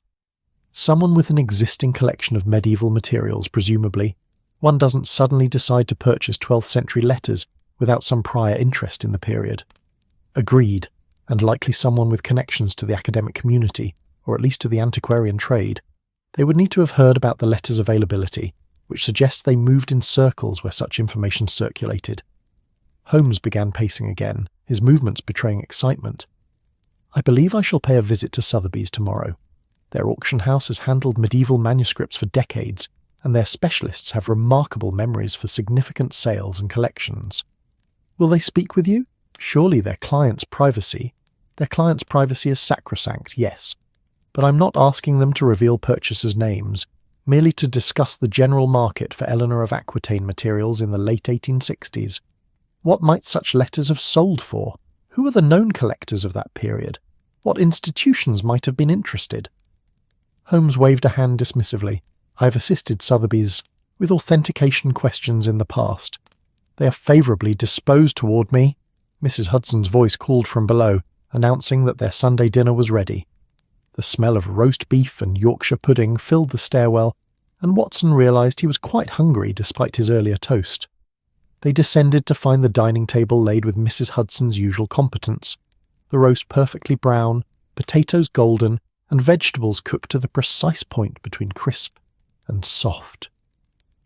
Their landlady served them with quiet satisfaction, asking no questions about the research that had occupied them all morning, though Watson suspected she knew they were deep in investigation of some kind. Over dinner, Holmes laid out his plan for the coming week. The letter to Edinburgh would be posted Monday morning. He would visit Sotheby's Monday afternoon to inquire about the Eleanor letters market. Meanwhile, Watson might make discreet inquiries among his medical colleagues about any who collected medieval manuscripts. Doctors, like lawyers and clergymen, often developed antiquarian interests. We are pursuing truth across decades, Watson, Holmes said as they finished their meal, threading together fragments of evidence following trails gone cold long before we were born. It is archaeology of a sort, excavating not earth but time itself. Watson raised his glass of claret. To archaeology, then, and to Edwin Blackwood, whose conscience speaks to us still across 27 years. Holmes touched his glass to Watson's. To Blackwood, he agreed quietly, may we prove worthy of his final trust. Outside, the afternoon sun broke through the morning's clouds, sending shafts of golden light through the window to illuminate the table where they sat. And upstairs, in the sitting room, Blackwood's journal rested in its box, its secrets revealed, its burden shared, waiting to see what justice might finally emerge from the darkness where it had hidden for so long. Monday arrived with the brisk efficiency of a city resuming its labours after the Sabbath's pause. The streets of London filled once more with the familiar percussion of commerce. Wheels on cobblestones, vendors calling their wares, the great clockwork mechanism of Victorian enterprise winding itself up for another week of productive endeavour. Inside 221B Baker Street, however, the morning unfolded with a quieter, more contemplative quality. Watson had posted the letter to Edinburgh before breakfast, walking to the nearest post office through streets still damp from overnight rain. The letter had felt weighted with significance as he dropped it into the slot, though in truth it was merely paper and ink, words requesting information. Yet it represented something larger, the first concrete step toward the justice Edwin Blackwood had sought but failed to secure. Holmes, meanwhile, had been preparing for his visit to Sotheby's, which occupied him in a manner Watson found quietly amusing. His friend, who could face armed criminals with perfect equanimity, was fussing over his appearance like a debutante preparing for her first ball. The right waistcoat, the proper cravat, the jacket that suggested scholarly respectability rather than bohemian detectivism. Auction house specialists are particular about appearances, Holmes explained, adjusting his collar for the third time. They deal daily with objects of great value and beauty. They appreciate those who present themselves with similar care. You look perfectly respectable, Watson assured him. Rather like a don from Oxford, actually. Holmes glanced at the mirror and appeared satisfied. Precisely the effect I intended. Academic but not impoverished, serious but not pompous, curious but not predatory. He collected his gloves and walking stick. I should return by early afternoon. If anyone calls, take notes. I am particularly interested in any correspondence from Edinburgh, though I realise it's far too soon to expect a response." After Holmes's departure, Watson found himself alone with his thoughts, and with Blackwood's journal, which still lay on the table where they had left it. He had been reading through it again, more slowly this time, paying attention not to the dramatic revelations, but to the smaller details that illuminated the antiquarian's character. Blackwood had been a lonely man, Watson realised. The journal contained no mentions of family, few references to close friends. His world consisted of his work, his books, and the quiet routine of his days at Baker Street. There were entries about walks through the British Museum, afternoons spent cataloguing acquisitions, evenings reading by the fire, a solitary existence, but one that seemed to have suited him until his compromise with Ashford had poisoned it. Watson found himself thinking about the nature of conscience, about how a single decision could contaminate everything that followed. Blackwood's fall had not been dramatic. No violent crime, no sudden betrayal, merely the gradual erosion of principle, the small accommodations that accumulated until he no longer recognised the man he'd become. The human capacity for self-deception, Watson murmured to himself, recalling Holmes's earlier observation. It was true enough. People convinced themselves daily that small wrongs were justified, that circumstances excused compromise, that the ends validated the means. Blackwood had told himself he was merely authenticating manuscripts, that he was not technically purchasing stolen goods, that others would do the same if he refused, and perhaps all of that was true, but it had not saved him from the weight of his own judgment. The morning passed slowly. Watson attempted to read the newspaper, but found his attention wandering. He considered writing up some of Holmes's previous cases, but lacked the focus required. His mind kept returning to the man who had died in these rooms, who had looked out these same windows, during his final illness, who had known his time was ending and had tried imperfectly to make amends. Mrs. Hudson brought tea at 11, and with it, her own quiet curiosity about the investigation. "You've been reading that old journal quite intently, Dr. Watson," she observed, setting down the tray. "I hope you don't mind my saying, but it's given this old building a rather melancholy air, as if the walls themselves are remembering things they'd rather forget." Watson looked up, surprised by the poeticism of her observation. "Do you believe buildings remember, Mrs. Hudson? That they hold the echoes of those who lived in them?" She considered this seriously, her hands folded before her apron. "I think they do, in their way, not like people remember with thoughts and words. But there's a feeling to a place, isn't there? Some houses feel happy, full of light and laughter. Others feel sad, heavy with old sorrows. This building has seen both, I imagine, in its 100 years or more." "What does it feel like to you?" Watson asked, genuinely curious. Mrs. Hudson smiled. "Like a place that's seen a great deal and chosen to be kind about it. There's wisdom in these walls, Dr. Watson, and a certain patience, as if the building knows that all things pass, the good and the bad alike, and that human troubles are small things in the grand measure of time." She departed, leaving Watson with his tea and her unexpected philosophy. He found himself looking around the sitting room with new eyes, seeing it not just as a collection of furniture and possessions, but as a repository of human experience. How many people had occupied these rooms over the decades?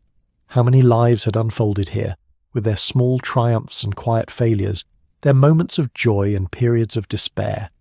Blackwood had been just one tenant among many, and Watson and Holmes would eventually be the same, temporary inhabitants of a space that would outlast them all. The thought was oddly comforting rather than unsettling. There was a continuity to it, a sense of connection across time that transcended individual mortality. Holmes returned shortly after 2 o'clock, and Watson could tell immediately from his expression that the visit to Sotheby's had been productive. His friend entered with the barely contained energy of someone who had acquired valuable information and was eager to share it. "Success?" Watson inquired, pouring fresh tea. "Partial success, which is often the best one can hope for in investigations of this nature." Holmes accepted the cup and settled into his chair with evident satisfaction. "I spoke with Mr. Thornbury, their senior specialist in medieval manuscripts. A knowledgeable man, Watson, and fortunately one with an excellent memory for the market of the 1860s and 70s. "Did he know of the Eleanor letters?" "Not specifically, but he provided valuable context." Holmes set down his cup and leaned forward, assuming his lecture posture, Letters attributed to Eleanor of Aquitaine, genuine or otherwise, were highly sought after in that period. Eleanor was a romantic figure, queen of both France and England, mother of Richard the Lionheart, patron of troubadours, and altogether the sort of historical personage that collectors find irresistible. Watson nodded. He knew the broad outlines of Eleanor's life, as did most educated Englishmen. She represented a fascinating period when women could wield genuine political power, when courts cultivated arts and poetry, when the medieval world was at its most culturally sophisticated.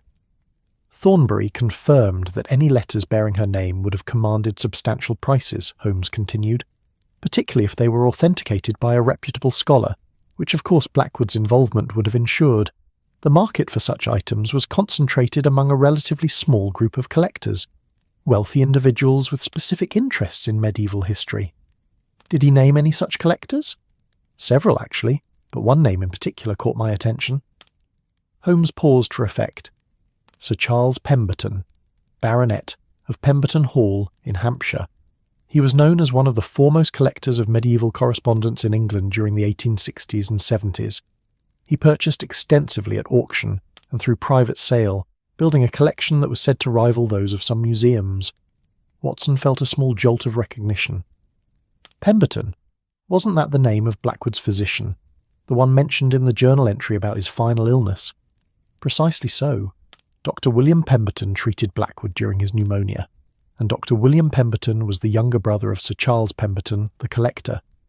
Holmes's eyes gleamed with the satisfaction of a man watching disparate facts align into pattern. The connection may be coincidental, of course. London is not so vast that such overlaps are impossible, but it raises interesting questions. You think Dr. Pemberton might have mentioned the letters to his brother, Watson suggested, perhaps even facilitated the sale? It is certainly possible. A physician attending a dying antiquarian, learning in the course of treatment about valuable manuscripts the man had recently authenticated. It would be natural enough to mention such things to a brother known to be interested in precisely that sort of material. Holmes rose and began to pace. Whether any impropriety occurred, we cannot know. Perhaps Sir Charles purchased the letters through entirely proper channels. Perhaps Dr. Pemberton knew nothing of the transaction. Or perhaps... He left the thought unfinished, but Watson understood the implication. Perhaps the Pemberton brothers had taken advantage of a dying man's knowledge, acquiring the Eleanor letters through means that were legally acceptable but morally questionable.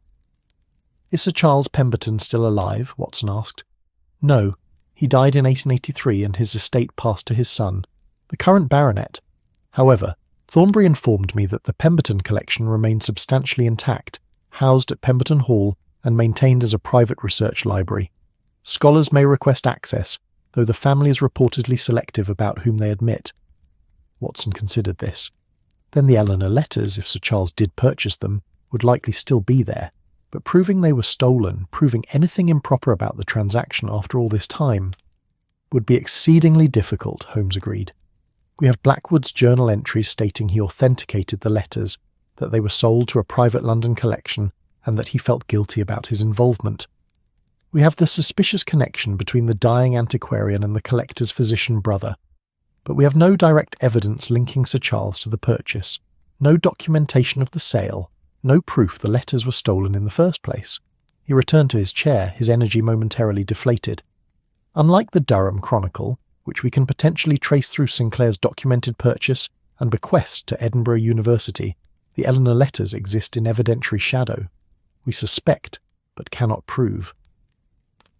The room fell quiet. Outside, a cart rumbled past, and somewhere a dog barked with persistent enthusiasm at some unseen provocation. The ordinary sounds of London continuing its daily business, indifferent to the ethical complexities being debated in the rooms above. "Holmes," Watson said slowly, "even if we could prove everything, that the letters were stolen, that Sir Charles purchased them knowing their provenance, that his brother facilitated the transaction, what then? Everyone directly involved is dead. The current baronet inherited the collection in good faith. The original theft, if there was one, occurred God knows when and God knows where." Holmes was quiet for a long moment, his fingers steepled beneath his chin. When he spoke, his voice carried a thoughtfulness Watson rarely heard. "You raise the fundamental question, Watson, that has troubled me since we first read Blackwood's journal. What is justice in such circumstances? What can be done when the guilty are dead, the victims long since past caring, and the evidence scattered across decades like leaves in autumn wind? He rose and moved to the window, looking down at Baker Street with the abstracted gaze of someone seeing not what was before him, but what existed in thought. "I have spent my professional life pursuing justice," Holmes continued, "solving crimes, identifying culprits, ensuring that wrong is met with consequence. The satisfaction of my work lies in its clarity. A crime is committed, I discover the truth, and justice follows. Cause and effect, action and reaction, as clean and predictable as a chemical formula." "But this case is different," Watson observed. "This case is different," Holmes agreed. "Here we have crimes committed decades ago by people now dead. We have victims who may not even know they were victimized. We have current possessors of stolen property who acquired it legitimately, knowing nothing of its origins. The machinery of justice that functions so well in the present grinds to a halt when asked to operate across the gulf of years." Watson joined his friend at the window. The afternoon sun slanted across the street, illuminating the upper stories of the buildings opposite while leaving the street level in shadow. The effect created a sense of layering, of depths both visible and hidden. "What did Blackwood want from us?" Watson mused. "What did he hope would happen when someone finally found his note?" "That is the question I keep returning to," Holmes said. "He wrote of guilt and justice, urging whoever found the message to pursue what he could not. But pursuit to what end? The return of stolen property? The exposure of those who profited from theft? The simple acknowledgement of truth, however uncomfortable? Perhaps, Watson suggested, he merely wanted the truth preserved, not necessarily acted upon but known, so that history might eventually record what actually occurred, rather than the sanitized version that benefits from the passage of time." Holmes turned to look at his friend, his expression thoughtful. "Truth for its own sake, rather than as prelude to justice. You may be right, Watson. Blackwood was a scholar after all. Scholars value truth as an absolute good, independent of what use might be made of it." "And we have achieved that," Watson pointed out. "We know the truth of what Blackwood did, how he was compromised, what guilt he carried. We know about the Durham Chronicle and can likely see it returned to its rightful owners. We know about the Eleanor letters and where they probably reside. The truth has been preserved, documented. Is that not sufficient?" Holmes was quiet for a long time, his gaze distant. When he finally spoke, there was a quality of resolution in his voice. "Perhaps it is.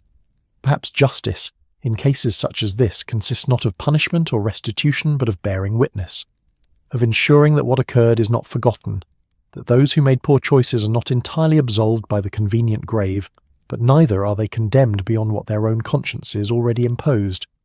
He moved back to the table and placed his hand on Blackwood's journal, the gesture almost tender. Edwin Blackwood compromised his principles and spent his final months in regret. He tried, imperfectly, to make amends, writing to Durham about their manuscript, hiding his confession for future discovery. He sought not escape from guilt, but acknowledgement of it. He wanted someone to know, to understand, to perhaps complete what he could not. "And we have done that," Watson said quietly. "We have known him, understood him, and we are completing his work where we can." "Yes." Holmes picked up the journal, weighing it in his hands. "I think we shall write a full account of this investigation, Watson. Not for publication, perhaps, but for the record. We shall document everything. Blackwood's journal, our discoveries, the fates of the manuscripts he authenticated. We shall place it with his journal in a secure location, perhaps with instructions that it be opened in another few decades, when everyone involved will be truly beyond harm." "A time capsule of sorts," Watson said. "Just as Blackwood's note was a message across time, we shall create another for future historians." "Precisely. And in the meantime we shall pursue what practical justice remains available. We shall work to return the Durham Chronicle if it can be returned. As for the Eleanor letters—" Holmes trailed off, thinking. "I believe I shall write to the current Sir Charles Pemberton, introducing myself as a researcher investigating the provenance of certain medieval manuscripts. I shall be vague but suggestive, hinting at irregularities in how such materials entered the market in the 1860s. If he is a man of integrity, he may choose to investigate his collection's origins. If not, well, we shall have tried." Watson nodded his approval. "It seems a fair balance. pursuing what justice we can achieve while acknowledging the limits imposed by time and circumstance. The afternoon was advancing toward evening, the light taking on that golden quality peculiar to autumn in London. The fire needed tending, and Watson saw to it, building up the coals and adding fresh wood until flames danced cheerfully in the grate. The room warmed, settling into itself like a cat finding the perfect position for sleep. Holmes had returned to his chair and was making notes, his pen moving across the paper with quick strokes. Watson took up Blackwood's journal once more, reading through entries they had not yet examined in detail, the mundane observations of daily life, the small pleasures and minor frustrations that filled any human existence. "You know what strikes me most about Blackwood's story," Watson said after a while.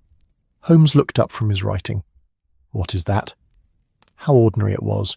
He was not a villain or a criminal mastermind. He was simply a man who made a poor choice, and then found himself trapped by the consequences of that choice. He lacked the courage to extricate himself, and he died regretting his weakness. How many lives follow similar patterns, do you suppose? How many people carry similar burdens of quiet guilt? "More than we know," Holmes replied. "Most crime is not the work of master criminals or evil geniuses, Watson. It is the product of ordinary people making selfish choices, rationalizing their behavior, and hoping they will not be caught. Blackwood is remarkable only in that he documented his fall and sought, however imperfectly, to climb back up. There is something almost redemptive in that," Watson mused, "the fact that he tried, that his conscience would not let him rest. Indeed, and that is why we honour his effort by completing what he began. We become, in a sense, the answer to his prayer, the strangers who found his message and had the courage he lacked." Watson smiled slightly, a rather dramatic way of putting it, but accurate nonetheless. Holmes set down his pen and regarded his friend with an expression of unusual openness. "You asked earlier what Blackwood wanted from us. I think he wanted grace, Watson. Not forgiveness exactly, but something like understanding. He wanted someone to know the full truth of what he had done and what he had tried to do about it, and to make that knowledge what they would. We have given him that. We have understood him, and we are choosing to act in the spirit of justice tempered with mercy. Then we have achieved what he hoped for," Watson said. "Whatever happens with the manuscripts, whatever justice may or may not be served, we have at least ensured that Edwin Blackwood's story is known. That seems to me a victory, even a quiet one." Holmes raised his teacup in a small salute. "To quiet victories, then, and to the hope that when our time comes, we shall be remembered with similar charity." Watson touched his cup to Holmes's. "To that," he agreed softly. And in the rooms at 221B Baker Street, as evening settled over London and the lamps were lit against the gathering dark, two men sat in companionable silence, contemplating the mysteries of conscience, the complexities of justice, and the curious ways that the past reached forward to touch the present, asking not for judgment, but for understanding. Outside, the city continued its eternal rhythms, and the building that had sheltered Edwin Blackwood's guilt now sheltered those who sought to honour his incomplete redemption. The walls held their secrets and their memories, patient and enduring, waiting to see what other stories might unfold within their embrace. The days that followed settled into a rhythm of waiting and small tasks, the sort of productive patience that characterised the intervals between dramatic discoveries in their investigative work. Holmes had dispatched his carefully worded letter to the current Sir Charles Pemberton at Pemberton Hall, and now there was nothing to do but wait for a response that might or might not come. The letter to Edinburgh University remained similarly unanswered, though neither man expected swift replies from academic institutions operating at their own deliberate pace. Watson found himself drawn repeatedly to Blackwood's journal during this period, reading and rereading entries as if repetition might reveal meanings that had escaped initial notice. There was something almost hypnotic about immersing himself in the antiquarian's world. The careful descriptions of manuscripts examined, the quiet pleasures of scholarship, the slow corruption of principle that had ultimately poisoned everything Blackwood valued. On Wednesday morning, as autumn rain returned to Baker Street with the persistence of an old friend reclaiming familiar territory, Watson sat by the window reading one of Blackwood's longer entries from early 1867. The passage described a visit to the British Museum to examine their collection of illuminated manuscripts, and Blackwood's prose took on an almost lyrical quality as he detailed the beauty of the work, The jewel-like colours of the inks, the delicate precision of the lettering, the devotion that medieval scribes had poured into their labour. "Listen to this, Holmes," Watson said, reading aloud. "I stood before a psalter created by monks at Lindisfarne in the 8th century, and I felt the weight of those intervening centuries pressing upon me. The hands that formed these letters have been dust for more than 1,000 years, yet their work remains, vital, beautiful, defiant of mortality. This is what we preserve when we honour such objects. Not merely parchment and ink, but the human spirit's refusal to accept oblivion. To steal such things, to traffic in them for mere profit, is to spit upon that devotion, to reduce the sacred to the commercial." Holmes looked up from the chemical experiment that had been occupying his attention at the table, something involving test tubes and compounds that produced an unsettling purple smoke. "Written in January 1867, he observed, several months before he agreed to authenticate the Durham Chronicle. He knew, even then, what such work meant, which makes his subsequent choices all the more tragic. Or all the more human, Watson suggested. He understood the magnitude of what he was doing. He was not blind or ignorant. He simply lacked the strength to refuse when temptation and pressure were applied. The examined sin, Holmes mused. Perhaps that is what made his guilt so unbearable. He could not even claim ignorance as an excuse. The morning post arrived, brought up by Mrs. Hudson along with fresh tea and the news that the butcher had particularly fine lamb chops if the gentleman would care for them at dinner. Holmes sorted through the letters with practised efficiency. Bills, an inquiry from a potential client in Brighton, a note from his brother Mycroft suggesting lunch at the Diogenes Club, and then an envelope bearing the crest of the University of Edinburgh. "Ah," Holmes said, setting aside the other correspondence. "Our Scottish friends have replied with admirable promptness." He opened the envelope with a letter knife, extracting several sheets of heavy paper covered in neat, academic script. Watson abandoned Blackwood's journal and moved to read over Holmes's shoulder as his friend scanned the contents. The letter was from Dr. Alistair McGregor, keeper of special collections at the University Library, and it demonstrated the peculiar combination of helpfulness and caution that characterised academics responding to outside inquiries. Dr. McGregor acknowledged the receipt of Watson's letter, expressed interest in any research that might shed light on the Sinclair Collection's holdings, and provided detailed descriptions of 3 13th century manuscripts that matched the general parameters Watson had outlined. "Here," Holmes said, his finger stopping on the third description. "Item SC 427, Manuscript Chronicle, Latin text, approximately 180 folios, parchment, dated to approximately 1250, Duration 75 based on paleographic analysis.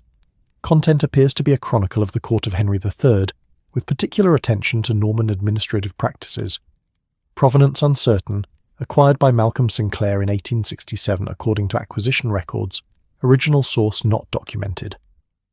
Note: several folios show signs of having been removed at some point in the manuscript's history, suggesting it may be incomplete." Watson felt a small thrill of recognition. That's it, surely. A chronicle of Henry III's court, Norman administrative practices. That matches exactly what Blackwood described in his journal. "It would seem highly probable," Holmes agreed. "The date of Sinclair's acquisition, 1867, corresponds precisely with Blackwood's documentation of the sale, in August of that year. And the note about removed folios is intriguing, possibly evidence of the manuscript's troubled history."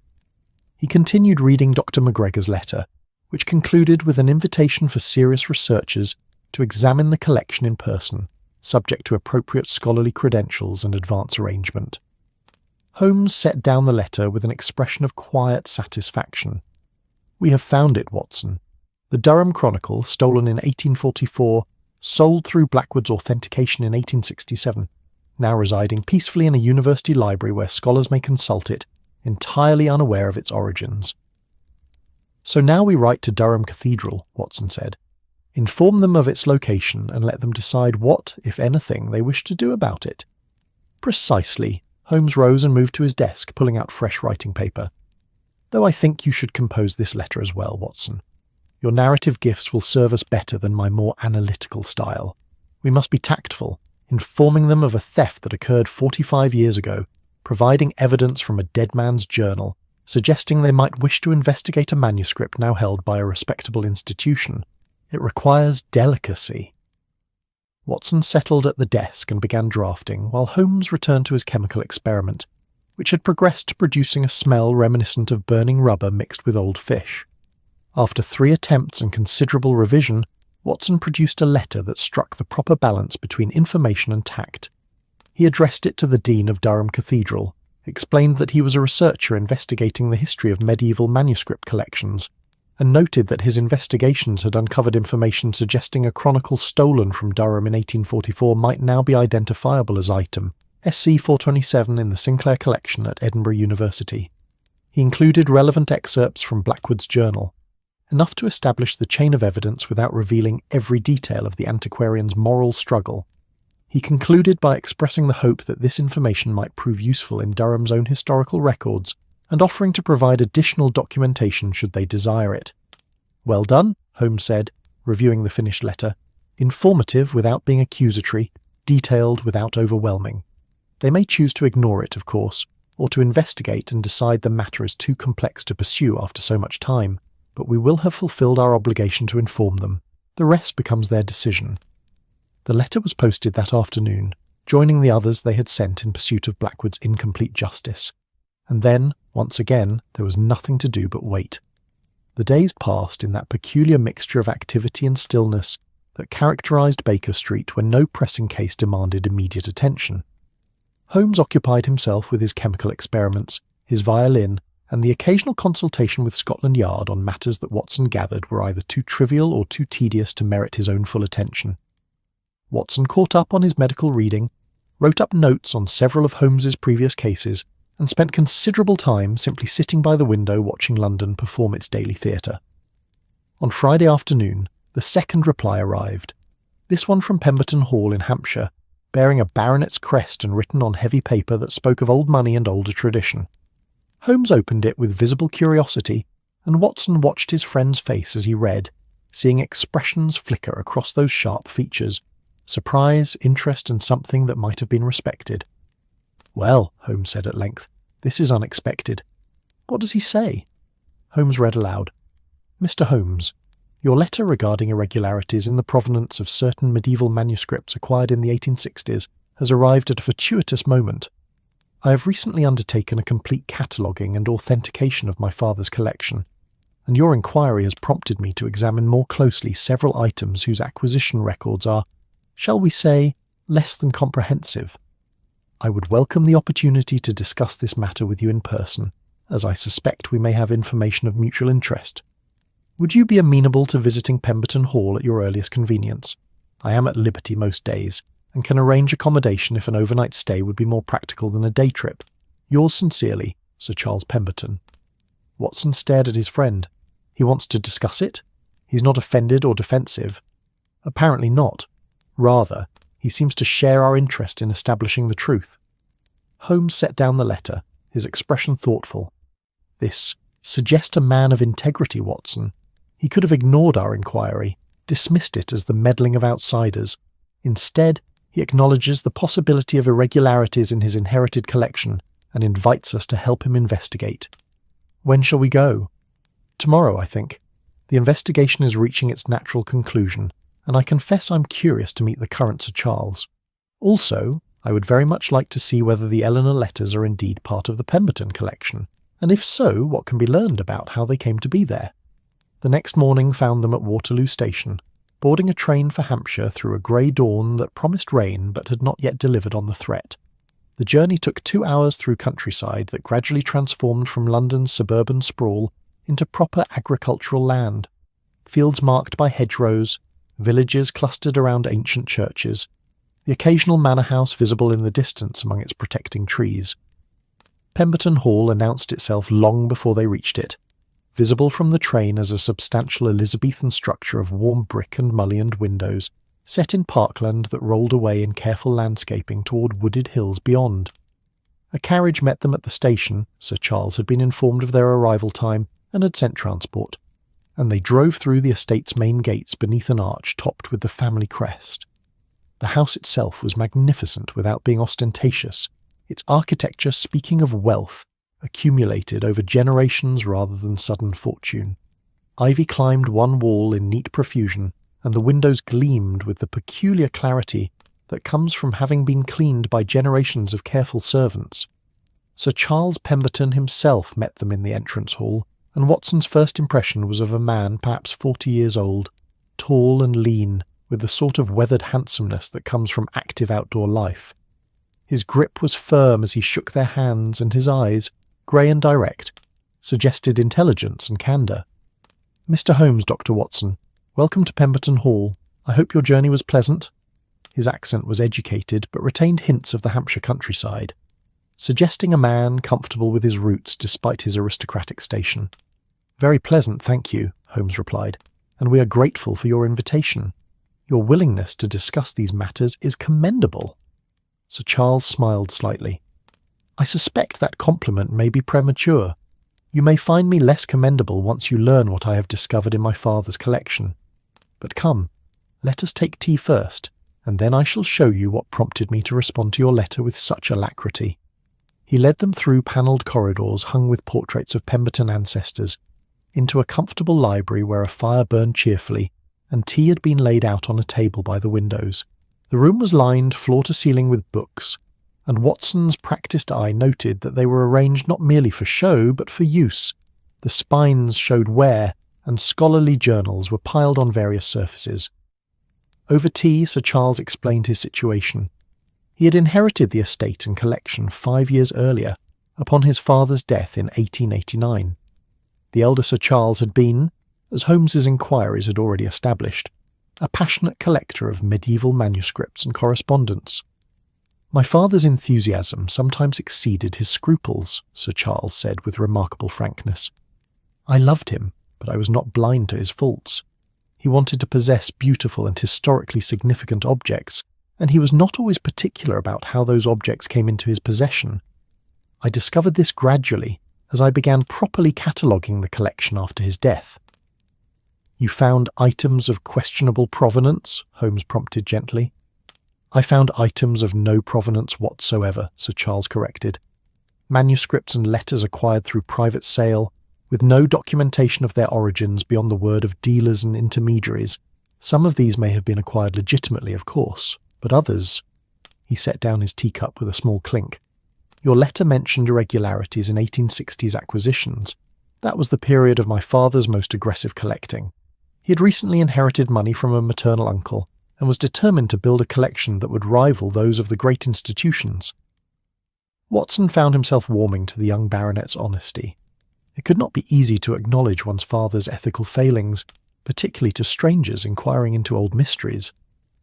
"Among the items I have been most concerned about," Sir Charles continued, "is a collection of letters said to be written by Eleanor of Aquitaine. They came into my father's possession in the spring of 1868, purchased through private sale for what was even then a substantial sum, nearly £300. Holmes and Watson exchanged glances. The date and description matched perfectly with Blackwood's journal entries. "Were the letters authenticated?" Holmes asked. "Yes, by a scholar named Edwin Blackwood, who was apparently considered quite reputable in the antiquarian trade. His certification of authenticity is filed with the letters."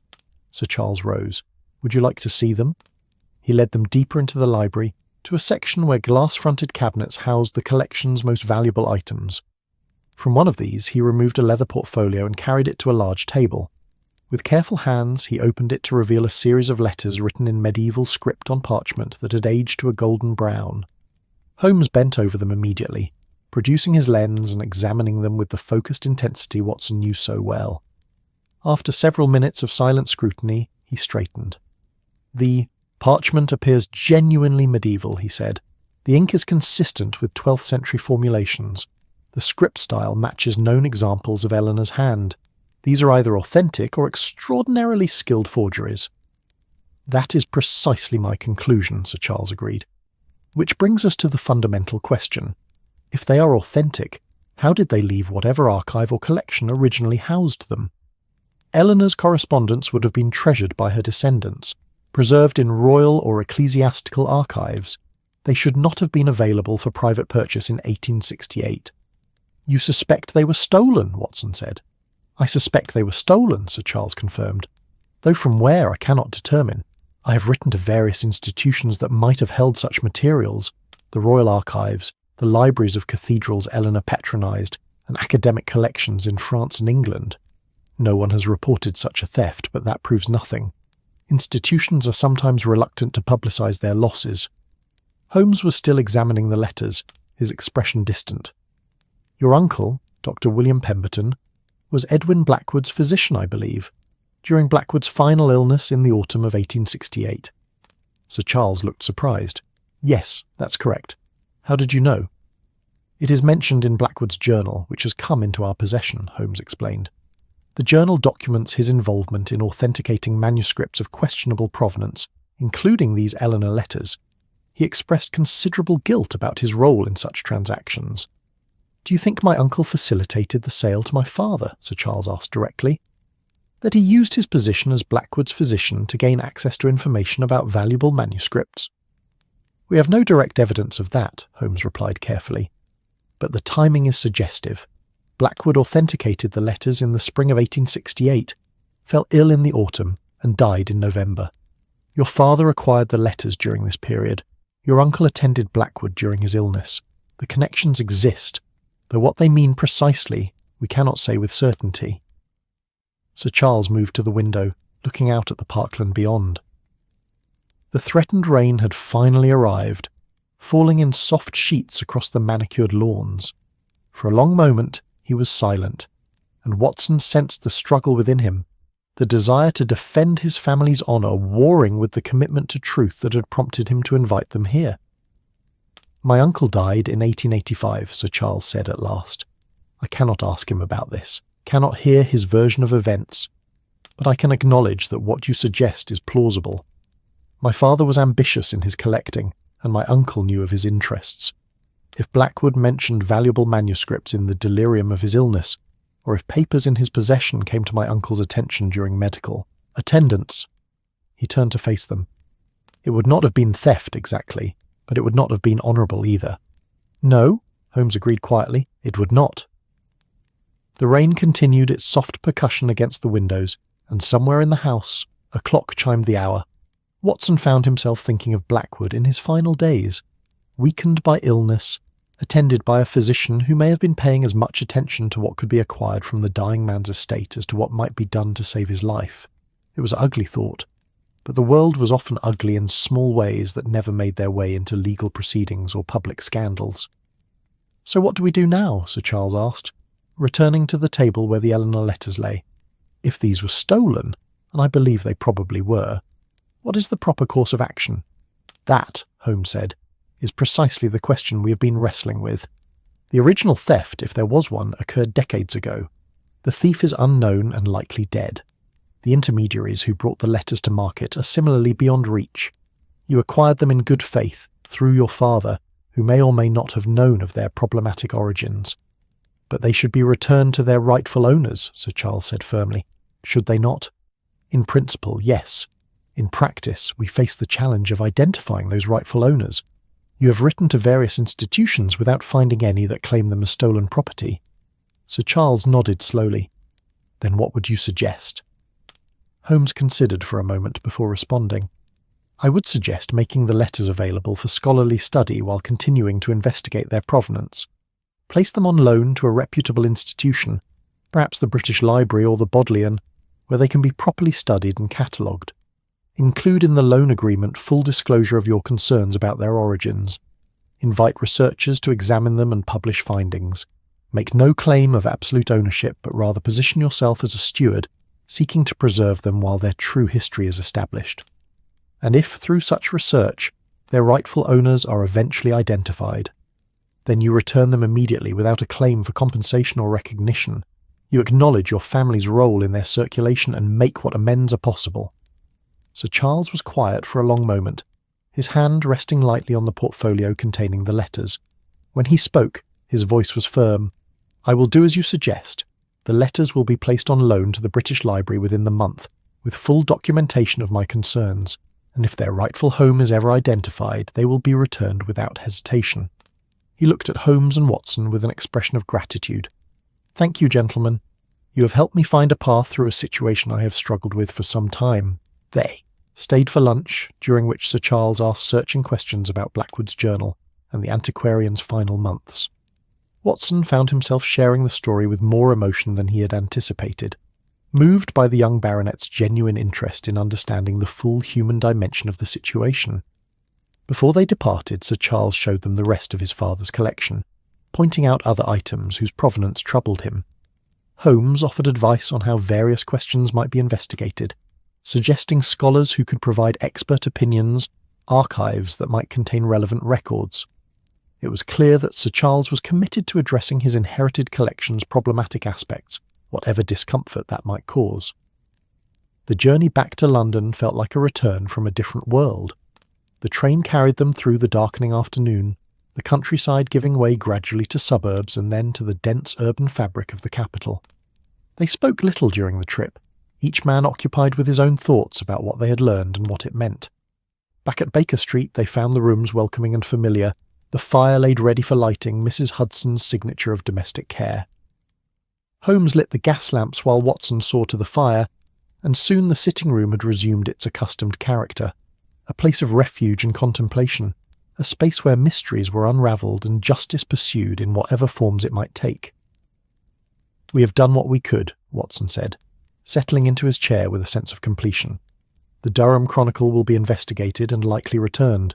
The Eleanor letters will be studied, their origins researched, and eventually, perhaps, they too will find their way home. We cannot undo what Blackwood did, cannot restore the innocence he compromised. But we have honoured his final attempt at atonement." Holmes nodded, standing by the mantelpiece and looking up at the painting that still hung where it always had, concealing once more the empty panel behind it. "We have served as executors of his conscience, completing the work he began in that hidden note. It is a strange sort of case, Watson, one with no villain to catch, no dramatic revelation, no clear resolution, merely the slow pursuit of truth across the gulf of years." "And yet satisfying in its way," Watson observed. "We have helped a good man, Sir Charles, address the ethical complications of his inheritance. We have given a dead man, Blackwood, the absolution of being understood, if not forgiven. And we have demonstrated that justice, however delayed and however imperfect, can still be pursued when conscience demands it." Holmes turned from the mantelpiece, his expression thoughtful. "You will write this up, I presume? Add it to your collection of my cases?" "I will write it up," Watson confirmed, "though perhaps not for immediate publication. The story feels too personal, too raw. I think I shall seal it away, much as Blackwood sealed his note, to be opened at some future date when everyone involved has passed beyond hurt or judgment." "A case file is a time capsule," Holmes said with a slight smile. "I approve. And the journal itself?" "We should return it to the panel, I think," Watson suggested. "Not to hide it, but to complete the circle. Blackwood left a message for us. We have received it and acted upon it. Now we leave our own message for whoever might next discover that hidden space. Documentation of what we found and what we did about it." Holmes considered this and nodded. "Yes, that feels right." Together they carefully replaced Blackwood's journal in the panel behind the painting, along with copies of the letters they had sent to Edinburgh and Durham, Sir Charles Pemberton's response, and Watson's detailed account of their investigation.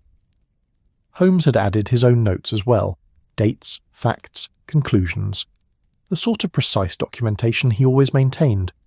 When everything was secured, Holmes closed the panel with a soft click and adjusted the painting to hang perfectly straight. "There," he said, "as it was, and as it should be. The walls hold their secrets still, but now those secrets include our efforts as well as Blackwood's failures." Watson stood beside his friend, looking at the now unremarkable painting of the Sussex Downs. Who would next discover that hidden space? What mysteries would they be pursuing? What justice would they seek? The questions were unanswerable, and perhaps that was appropriate. Some things were meant to remain uncertain, open to the future's unfolding. Outside, evening had fully arrived, and Baker Street had lit its lamps against the darkness. The city breathed and moved in its eternal rhythms. People going home from work, theatres opening their doors, restaurants filling with diners, the great organism of London continuing its complex life. Inside 221B, Holmes and Watson settled into their familiar evening routine. Holmes took up his violin, drawing from it a melody that was melancholy but not sad, contemplative but not grim. Watson opened a book but found himself simply listening, watching the firelight play across the walls, feeling the comfort of the familiar space around him. They had solved the mystery of the crooked picture frame, had followed the threads of guilt and conscience across nearly 3 decades, had pursued such justice as remained achievable when the guilty were dead and the victims long past caring. It was not the tidy resolution that Watson usually chronicled in his accounts of Holmes's cases. There had been no dramatic confrontation, no brilliant deduction that laid bare a criminal scheme, no satisfaction of seeing wrongdoers brought to account. But there had been something else, something perhaps more valuable in its quiet way. There had been understanding and compassion, and the acknowledgement that human beings were fallible, creatures who sometimes failed to live up to their own ideals. There had been the recognition that justice was not always punishment, that sometimes it consisted merely of ensuring that truth was preserved, and that those who tried, however imperfectly, to make amends were honoured for the trying. Edwin Blackwood had lived and died in these rooms, had struggled with his conscience here, had hidden his confession in the wall hoping someone would find it and complete what he could not. They had found it, they had understood it, and they had done what could be done. His story was now part of the building's story, woven into the fabric of 221B Baker Street, alongside all the other human dramas that had unfolded within these walls, and someday, Watson thought, their own story would become part of that fabric as well. Future tenants would live and work and struggle in these rooms, unaware of the detectives who had once occupied them, just as Watson and Holmes had been unaware of Blackwood until a crooked picture frame had revealed his hidden truth. The thought was not melancholy, but oddly comforting. They were all temporary stewards of the spaces they inhabited, all participants in the long conversation that human beings conducted across time.